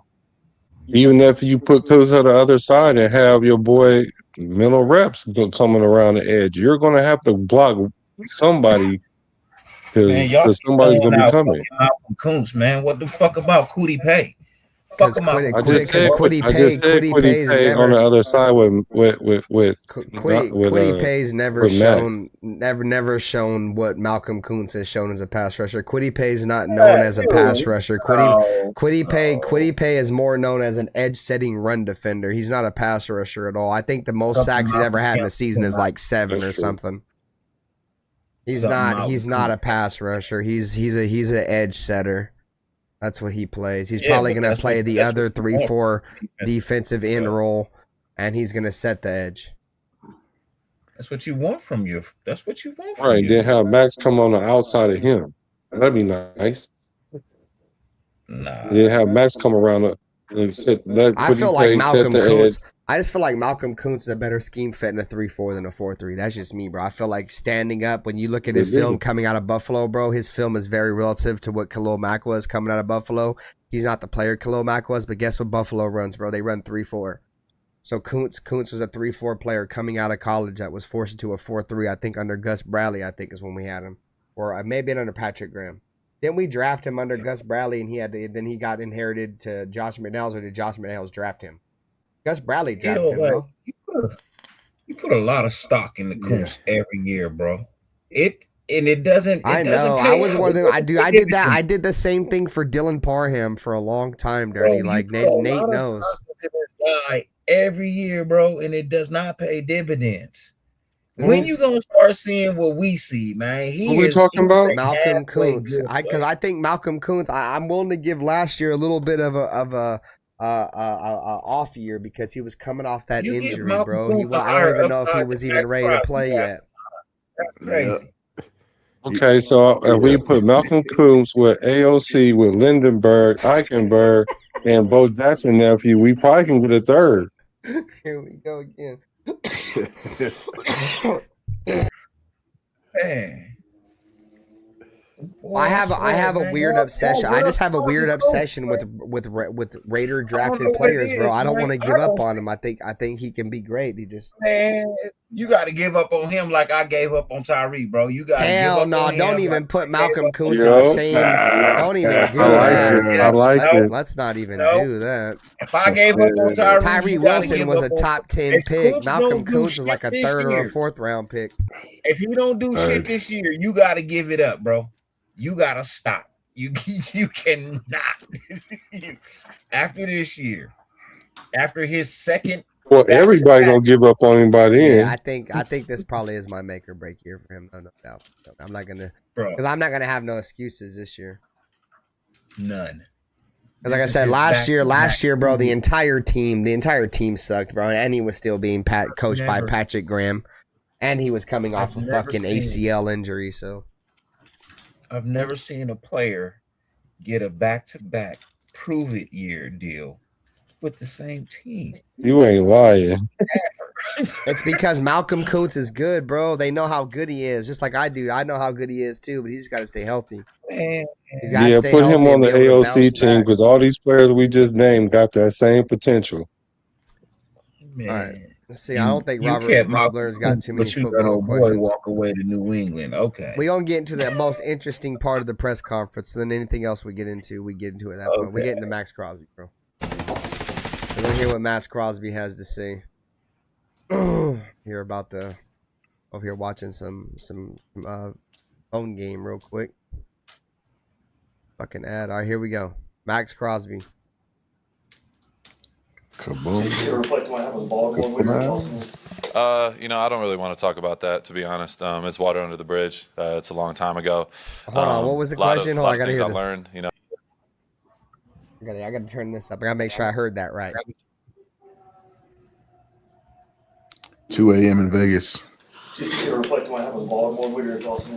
I don't really want to talk about that, to be honest. It's water under the bridge. Oh, hell no. There's no way he just swerved the Baltimore Ravens question and said that shit's water under the bridge. Bro, that shit is not water. It happened a long time ago. Oh, my God. Well, it did. That shit is not water under the bridge, though. Maybe to him it is. Because he's getting paid millions. That shit is not water under the bridge, bro. To open the press conference out and be like, yeah, about that today. Me asking to be traded to Baltimore and it falling flat on its face is just water under the bridge is crazy. He told that nigga only when he can fix this. My, that part, Nate, that part. I won't be so critical if we start winning. It's a long time ago.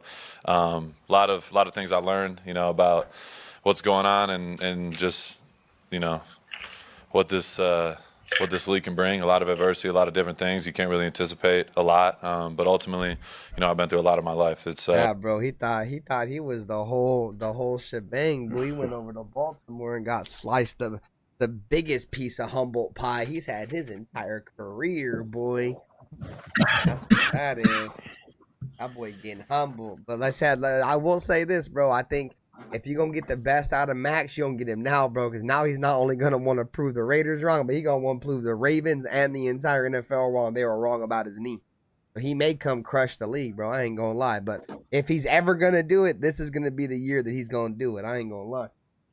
There's You nothing ain't to me. lying. It is what it is. You know, I'm here and I want to be here and I'm Because excited. if he really wants out Black, his best thing to do is have a historical year, bro. Where he's gonna be like, I told you, motherfuckers, the Ravens should have kept me. I told the Raiders. You feel me? Now, if you want me, you're gonna have to come at the Raiders with 3 first-round picks and a whole new bag. You feel me? If he comes out and pulls like a 18-sack season or some shit. Realize if he that want to 16 try to and a half refill his sacks. ego, if he refill his ego up, then yeah. But I'm hoping he don't refill his ego up because he just got humbled. He can be humbled again. Just go and wear that chip on your shoulder about how they treated you, and then go on and make good with the Raider Nation by winning games because you addressed everything but you saying Flock Nation. And I had a question today that I want to know the answer to from you guys. If he would have said that in Oakland, what would have been the response? Am I the only one that thinks he looked kind of small? He looked like he a little bigger, bro. Yeah, he looked a little skinny in the arms He to me, definitely man. look a little skinny, for real. Because that knee, bro, he Yeah. hasn't been able to work out because his knee's all fucked up. Man, that don't stop you from doing your upper body, I nigga. knew you was No. gonna say that. I mean, that's probably his excuse, though. I ain't been working out, man. I'm injured, man. Nah, he does Nah, look. He man, does that look don't skinny. stop- He that don't does. He stop you definitely from- does. I that thought don't I was Do the some only one. curls, some fucking push-ups. Curls, some push-ups. If I want him to be Myles Garrett now, Nah, I don't want him to be Miles Yeah, Garrett. water but and He wants to Brady get is paid like crazy Myles out Garrett. there. Shit. He wants to get Just paid saying, like Myles he look- Garrett. he look a little weak in the arms. That's all I'm saying, brother. That's all I'm saying. All right, That's so all I'm let's get into this shit because there's couple things I wanted to compare this shit to. He had said Excited to be here and got a lot of work to do, but yeah, you know, it's water under the bridge. 5 different times today, vets were teaching young guys. It really appears the staff is pushing to the vets. We want you as coaches on the field. We want you imparting your wisdom. Would you talk about that part of this team, please? Yeah, for sure. You know, I think we have a really good group of older guys and, you know, a mixture of young guys and vets. And anytime, you know, you can get the guys that have done it and have been in the fire to help the young guys, I think that's extremely valuable. So, all right, let's stop it there. Let's stop it there. Now we about to get real, bro. He said, whenever you can get guys that have been there and done that, you feel me? The type shit. You guys heard what he said, right? Now let's hear what Greg Townsend had to say about when he went over to the Raiders and offered Maxx Crosby some advice. Let me make sure I got the exact timestamp. I don't want to fumble the bag on this one. 1450. Right about here. So we're going to throw it over to shout to the Coach JB show. We're going to throw it over to his show because his show had Greg Townsend on him. All-time sack leader for the Raiders, if you didn't know, was asked. And Greg Townsend talks a little bit about going over and introducing himself to Maxx and how Maxx treated him. So I don't want the coaching that they have now. I don't want that. I know the coaching stinks because I had a coach named Earl Leggett. He played 13 years himself for the Bears and the Rams. He played 10 of them for the Bears and the other 3 for the Rams. So I love being coached by a football player. Somebody that's been there, done that. These other coaches ain't never played. now, didn't Maxx Crosby just say that, right? He loves guys that want to come in and learn from guys that have been there and done that, right? So he's pretty much spilling the same shit, but just continue to listen. They never played. So to see somebody like a Maxx Crosby out there with that kind of coaching, I'm telling myself, okay, Matt's telling the coach what he's going to do or not going to do. The coach is not in charge. The coach is not in charge of Matt. Like Earl Leggett was in charge of myself. If Earl told me that them at Townsend don't come inside, I'm not coming inside. Right. That's simple. He told Howie, you got the right end spot now. Greg, you go to left, and Howard, you go to right. That's what's going to happen. There's nobody going to say, I don't want to go to right end. It ain't none of that. You're just going to shut up and do what you're told. Yes, sir. Hey, but in my opinion, man, because when I went to OT, I tried to talk to Maxx. Listen, right here is what he's going to tell exactly what he tried to do to Maxx. Right here, listen. None of that. You're just going to shut up and do what you're told. Yes, sir. Hey, but in my opinion, man, because when I went to OT, I tried to talk to Maxx. Maxx wasn't hearing it. He wasn't hearing it. I wanted to ask him why he come inside, and he said, yeah. He gave me one of those. Yeah. I'm like, okay. Well, I won't help you. And I know this fucking respect, bro. The fucking respect for Maxx Crosby to come on a press conference and say that, oh, I love that, you have these young guys that want to come in and learn from, guys that have been there and done that. And Greg Townsend took time out of his life to go over there and try to give Maxx Crosby a little bit of advice. And to his words, Maxx Crosby was like, yeah, you can't tell me nothing.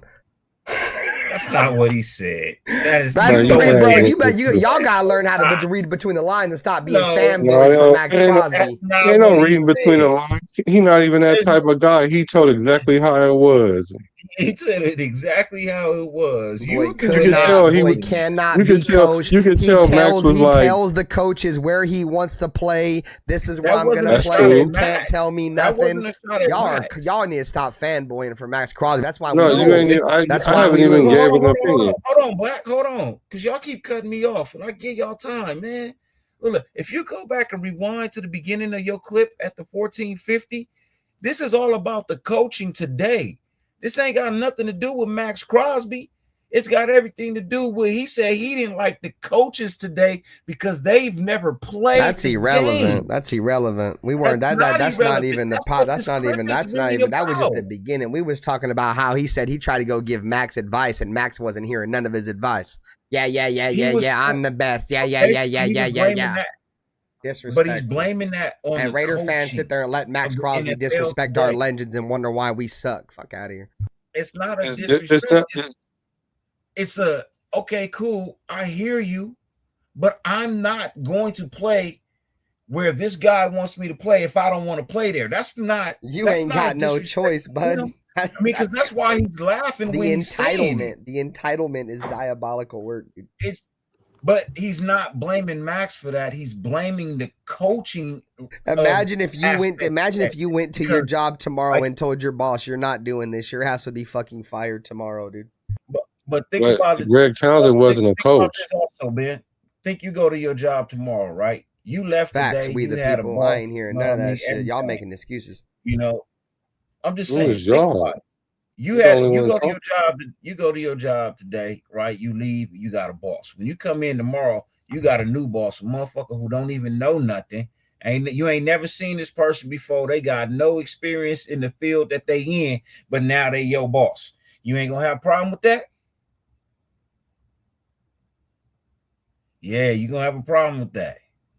And that's all Greg Townsend was saying in that clip, is that today's coaches ain't like the coaches of the past. Those were coaches that played the game and knew what they were talking about. He was saying some of these coaches today, they ain't never played. All they've ever held a book. So how a lot of players today don't respect them because they had to listen to him because they the coach, but they don't literally listen to him because they don't never touch the field.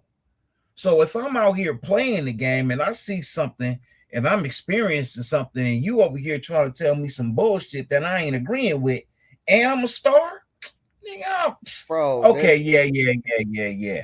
That's basically what he was saying. It wasn't a shot like Maxx wanted to disrespect him. That's why he said it. So let's just throw this out there. Let's just throw this out there since you said Maxx Crosby was a star, right? This podcast that we just showed was from 2 years ago, going on 3 years ago. And he visited camp maybe the year before that. First off, Maxx Crosby's never been a star. Maybe to some of you guys he has. And he definitely wasn't a star 3 years ago. So 4 years ago. Yeah, we've been trying to trade him for 2 years, so of course And he's at the end gonna of the day, start it in. don't matter, bro. We're talking about the But greatest sack hold leader on, of all time for the Raiders gets disrespected by hold on though, some nobody, hold on, some hold on, redheaded hold on stepchild, though, fucking culture vulture, dude. Fuck out of here. hold on though. That shit is So diabolical. Weird. Dirty is right that he was talking about the culture of players today because they don't listen to wisdom Disrespect of is players. real. So the thing about it is, yeah, he used Max as an example because he used somebody in the franchise, right? So that's cool. But the thing about advice is you don't have to take it if you don't want to. It's advice. I don't have to listen to you. So it's not disrespectful because I didn't listen to you. Now he brushed him off. You could take that as disrespect, but we're talking about men that play football. I If you get so suppose. butthurt over that, then something is wrong with you. I didn't hear him. Looking at him answer the question, laughing jokingly, like I didn't see the harm. I mean, he don't like Maxx Crosby. He's on camera calling Maxx Crosby a bitch. And I got that lined up too if you want to hear that. What's Maxx total sack number right now? That would be more. Oh, you want to hear the one where he calls Maxx Crosby a bitch? Here, hold your horses. So he a hater. The Supreme High Court is now in session. He mad at Max because Max wouldn't listen to him. Here it is. Offensive linemen and more defensive depth for Wilkins and Crosby. Well, my feelings on that is, it ain't that many good offensive linemen in the league. That's one position that it's lacking a lot, and it ain't because of the players. It's because of the coaches. I don't think guys are getting coached up enough to be successful in the offensive line department. So therefore, I think the pickings is slim, unless you got somebody over there that can coach him up, like a Tom Gable. I know he's a good coach over there. I know he worked with Pete for a lot of years too. So hopefully that combination can get back. Yeah. Hey, Greg, I know you and I have had these personal conversations years ago. Yeah, hold on. It's still getting to it. He was just talking about like a good offensive line coach because we had fucking no offensive But he line said Tom Cable, right? Yeah. Okay. Yeah, he said Tom Gable, but yeah, that's why JB had to correct him. But here it is. Here's the Maxx Crosby comment right here. Oh, and they were great. Without telling too much of the story, but explain to the audience how important having that quarterback that is one of the fellas in the locker room, how that resonates to winning games in the NFL. I remember years ago you broke down the quarterbacks and how you ranked them, from Jay Schrader to Plunkett to Hostetler, and how some of them would kick it with the homies and the fellas. This is not the right timestamp. Hold on, I'll find it. I was talking about this was actually one of the things I wanted to talk about. But I guess we wasn't playing up to Ronnie's lot standard, right? No, it sounded like Greg Townsend might got a little haterade in the system, though. Hey, man. It sounded like that's how it's played. It's moving a man against his will. Sometimes people There's no other way to look at it, bro.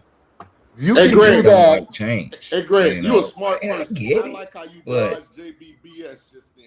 Come on, man. Well, I like it. And not that he wrong. He not wrong because the players aren't as good as they could be because they're being coached by people that haven't played the game.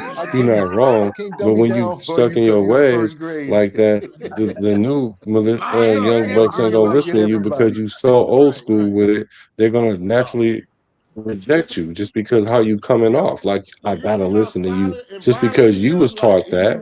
These new kids ain't being taught that.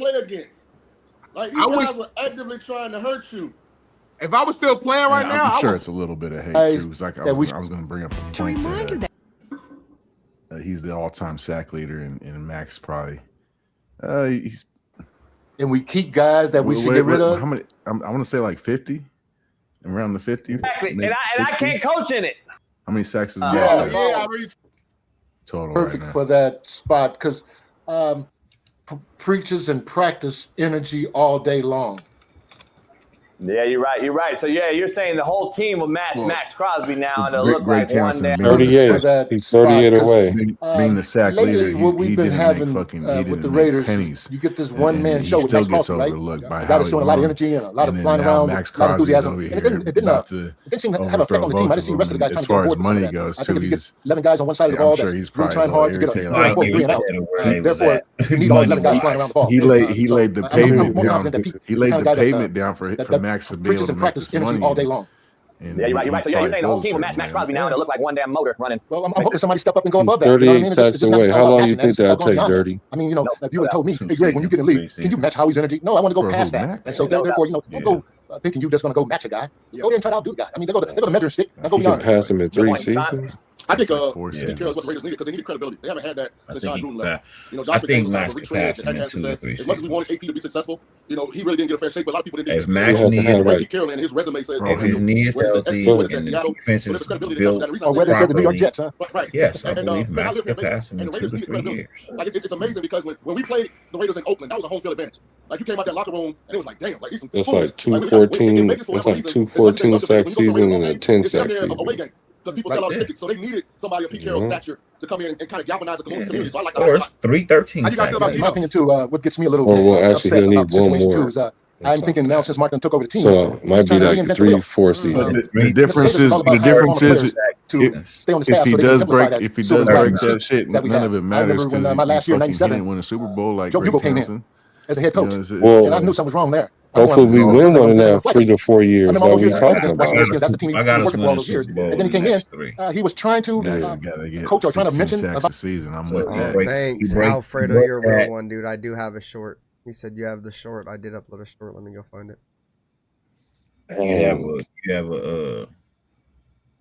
You have a chance, you know what I Here it mean? is. I Breaking found it. record. Thank and you, Alfredo. I was gonna say Greg Townsend was probably the most overlooked Raider. All right, here we go. I Great found there is. I found the clip. I found the clip where Greg Townsend calls Maxx Crosby a bitch. Here we go. And that's where I get so upset when Max says that. Because that bitch, he wants to dodge and side speed. And that's where I get so upset when Max says that. Because that bitch, he says that. Because that Just let him bitch, play it through. he wants to dodge and Let's swim quit and that. go inside every time. I'm like, no. You got to take the long route. He's got to always take the long route because the offensive linemen don't want to even take the long route. He would love for you to come inside.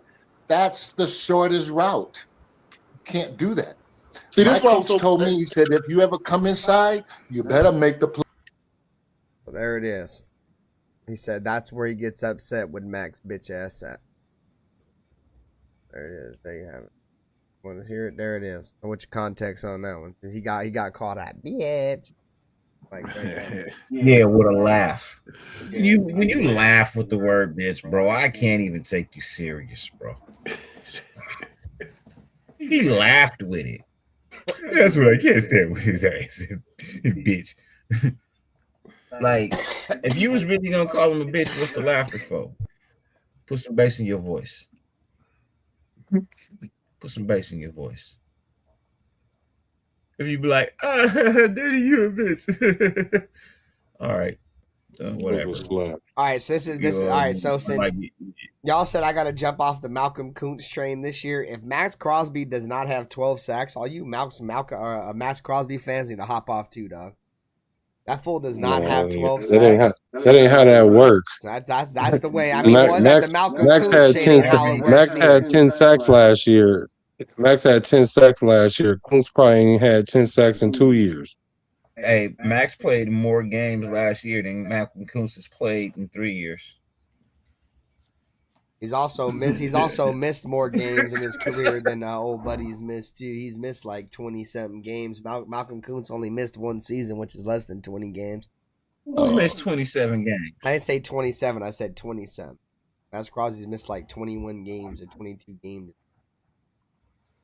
Maxx Crosby missed how many games in his career? Like 20 games. When?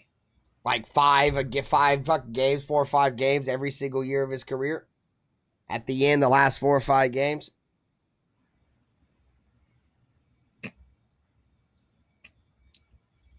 but Malcolm Koonce doesn't make it out of OTAs, and yet we having a conversation, right? That boy missed 7 games. Huh? Oh, my bad. Go ahead, Dirty. What'd you say? He missed 7 games. Well, In that his sure whole does career, feel right? like 20 games. Might as well miss 20. Did it feel like 20 games? You're talking about feeling Like 21, 22, something like that. Yeah, somewhere around that chase. He's 7. And he said, He said it feel like 20 games. We've been losing so goddamn much. Who cares? That's what I'm playing with them Chates. Clemson, man. If he'd have stopped for 20 games, his knee probably be good. Saying, bro. And how many games has Malcolm Koonce missed? 1 season. Yeah. And a half. like and another He half. only been playing 3 years. It don't matter. You guys pick up the played thing. 18 games in 3 You got a years. bunch of injury-prone fucking superstars. Quote, air quotes. Like, I can't, bro. We got to do better. I can't. It's here. I do not condone It's the here. injury-prone route. Don't worry, it's here. Well, the Raiders love paying Maxx Crosby, and he gets injured every year. But he missed 7 games his whole career. That's amazing. And they shut him down. That's amazing. We got the whole show without bringing up Derek Carr damn near, but Derek Well, Carr you killed that. Yeah. We paid Derek Carr after his injury. Fuck. So it's just been Mark Davis thing for sure. We got to pay the stars, man. Yeah, I like Keyron Crawford, Alfredo. I think he could be good for us. Middle Not reps. Alfredo, but Richard Lyon. I think he could be. Okay, what else Max say that y'all want to shoot at him? Are you done shooting at him now? Yeah, we can list the rest of his press conference, though. We hop on Carr now. Not only myself, but all my Talk teammates. about Carr, I'm Guys talking like about Kobe AOC. Dean and Quay Walker played a lot of football. You got guys across the board. Taron Johnson being here.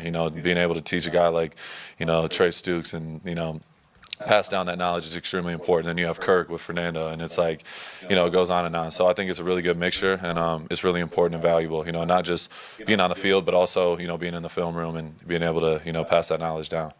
Knowing that you were going to be back on the Raiders this season, you said everything happens for a reason. How excited are you to be a part of this group heading into this year with all the new pieces? Yeah, I'm fired up. Everyone knows my love and appreciation for this organization. That never changed, from day one. That's part of the business. There's a lot of other things that, don't need to be discussed, but ultimately I'm exactly where I want to be. I'm excited and, just being here with this group. We have a extremely smart and great leader of men in Clint Kubiak, coaching staff that is very detailed and very, I would say, tentative with everything they do. They're very, intentional with everything that we're trying to accomplish. We're not just going out there checking boxes. We're trying to get things done the right way and establish a foundation so that when the season comes, we're not out there, making shit up. It's just we go out and play football, and we have a plan, and this is how we need to execute. So they've been really good with that. I think Robbie is another big part of that. Obviously, everybody deserves their credit. We have a lot of work to do, but ultimately, like, Robbie stepping into a D coordinator job is really awesome. I've been able to see him and work with him, as my D-line coach for years, and now that he's able, to get the D coordinator job, he earned that, and, I think he's doing a really good job, and he just brings juice every day. So when you have a lot of I feel like we have a lot of young energy in the building. I'm 28 years old, and I feel like the old man in the room now. So it's honestly it's crazy, but at the same time, I think everybody's doing their part. Everyone's learning. Everyone's trying to be the best version of themselves, and you can't establish that overnight. You got to do it right now. We got to do it every day, and every time you step in this building, you have to be intentional with how you're trying to accomplish your work. It's so important for you to be out there in voluntary workouts, stretching with the guys, even though you're working your way back to being at 100%. Yeah, I mean, I'm a leader by nature. I want the guys need to see me. I want to be out there and be a part of the team. I just want to be one of the guys. I don't do it because it's me. Trying to be extra or anything like that. I just love what I do, and I love playing. Now you do it for your brand, but go ahead. football, and I love just being on the field. Like, that's my whole world. And being able to, do the stretches with the guys is something that, I think is important, and just being around the dudes, just getting better. You know what I mean? I feel like it helps the team in general, and just bringing energy as we get the day rolling. But it's been really cool. It's every year's a different journey, and this is, we've been through a lot of changes, a lot of adversity since I've been here. But this has been a long, road to recovery. It's been probably the longest rehab I've been through. But ultimately, it's probably been the best by far. To be completely honest, and we're not even to the finish line. So there's so many people I could, mention in that category, from Rick Slade to Jocelyn, that I work with every day, and it goes on and on. Drew Grant, so many dudes that have, so many people in general that have helped me during this process, and give them a lot of credit. So I love being out there with the guys, and I just love being out there on the field. I'm real close, but I'm at that point where it's like I forget. I'm at the point where I'm like almost there, but I forget that I need to relax a little bit. So that's kind of been the biggest battle right now, because I'm almost back to being out there. It's early in the process right now, but what have you thought about the direction and the thumbprint that Robbie Leonard's put on this defense? Yeah, he's got his own twist. He's been in a lot of different systems. Obviously, it goes back to he was with the Giants, and then he was with Baltimore for a year, and then he was with Miami with Brian Flores. He's been around Mike McDonald, just won the Super Bowl, and then being around Pat, Josh McDaniels. You know what I mean? He's been with a lot of different people and have a lot of different influences. So I think just him in general, just being able to be a sponge. He's not a robot in anything he does. He's not trying to just do what everybody else wants him to do. He's going to do it his way. And guys respect that, because they know how hard he works and how much he loves and cares about his team, about this team and the players. And you can really feel that. You can't fake that energy. And I think that's a big reason why he got the job, is because not only is he extremely smart when it comes to football, he just has a really unique and special way of being able to relate to the players, and guys feed off that energy. So yeah, he's done a hell of a job. Every single day it's not going to be perfect, and he knows that. He's learning. This is his first time doing it, and it's really cool just having those conversations and being able to see him evolve. Because I was with him, 4 years ago, and he just came in trying to, he was an outside linebacker coach and D-line coach, and he was just doing everything to try to just get us in a position to win. Now he's in a bigger platform, but he hasn't changed at all, and that's the coolest thing, because he's authentic. He's exactly who he is and who he says he is, and I think that's really special when you have that coming from coaches. You talked about the change, the different regime changes that have happened with this organization. I'm wondering too, what gives you more faith in this one than your previous regime changes? Yeah, honestly, it doesn't.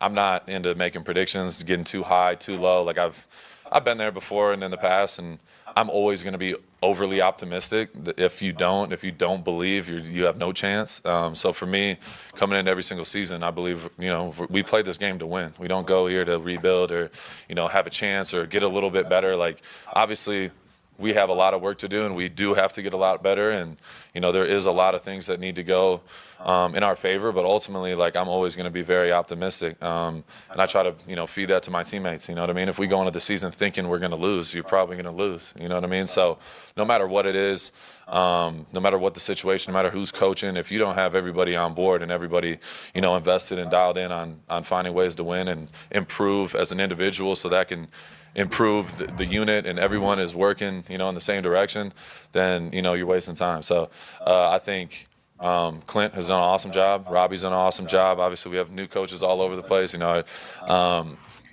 just have a lot of new energy, and it's different, but we're learning on the fly and learning each other. You know what I mean? We've only been around each other for a few months, and, we're just building those relationships, and we got a lot of new guys on the roster, and it's a process, and you just have to buy into it every day. You know what I mean? You can't look too far down the road. You can't look in the past.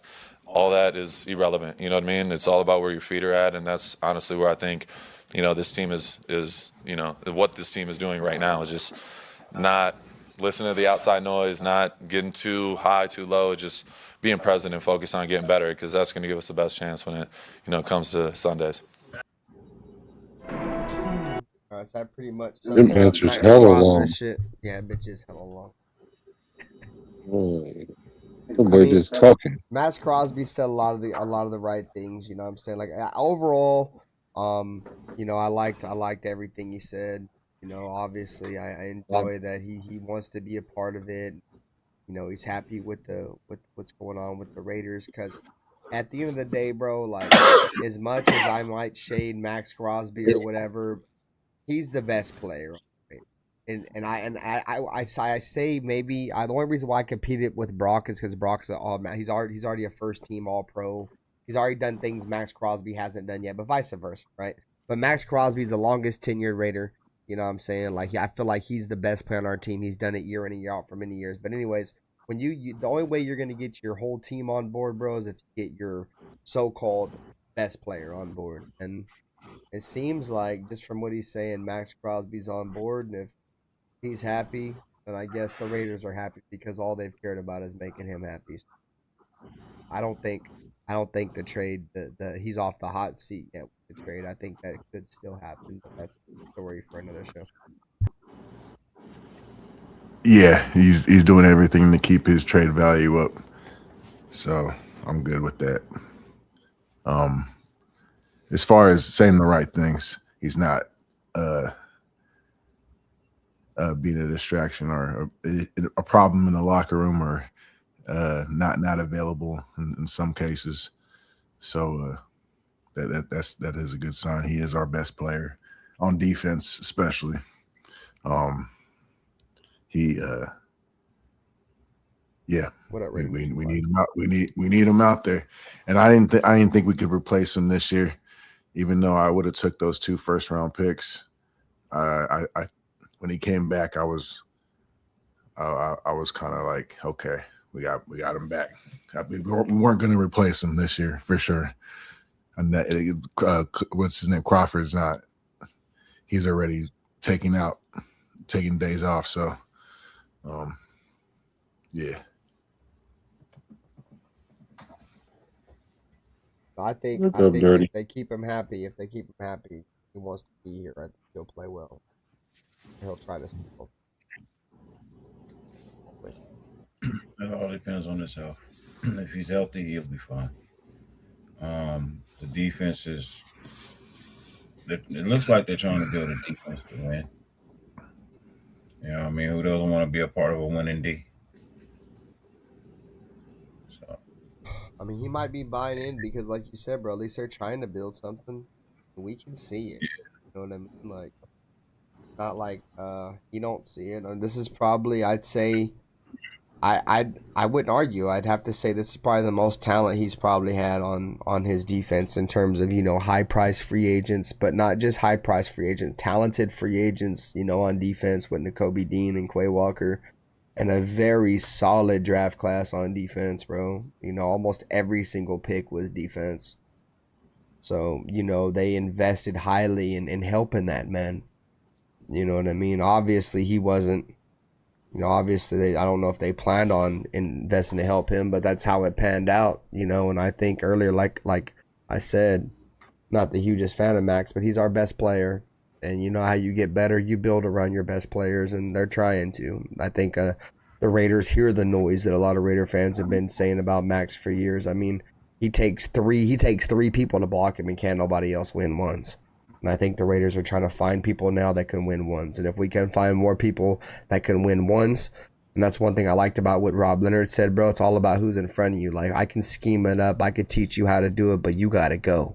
You feel me? I'm not going to judge you for going, because 9 times out of 10, bro, the game is, it's me versus you. It's a gladiator sport. So if he just goes out and just worries about taking out linemen and taking out quarterbacks, the Raiders will be in good shape. So. Yeah, I think he's good. I think he's been humbled. I think he felt something when the Raiders was making all those moves, and he was going to Baltimore, and I think that's all he wanted them to do was make competent decisions. He's been through a lot. He's been through a lot with the Raiders, and he's seen a lot how they've done other players. So he was just trying to protect himself, which is nothing wrong with that. I don't see nothing wrong with that from the business aspect. But he happened to come back here, and this is the most help, like you guys said, that he's had. And he got a D coordinator that he loves. So I mean, like, what else do you want? I mean, like, come on, bro. Yeah, he's probably in the best case scenario a player could be in. You know what I'm saying? Like, yeah. But we'll see. All right, y'all. I'm gonna get up out of here. It's like 12:30 in the morning. Appreciate y'all. Chat. Much love. Sure. Probably be back on in a couple of I'm days ready or though. something. It's the Super Bowl though. Blessings. You guys know what time it is, man. We will be back. Make sure you guys are subscribed to all 3 channels, man. We appreciate you guys, regardless of what channel you watch us on tonight. But make sure you guys go to all the channels, subscribe to all the channels, bro. We appreciate y'all.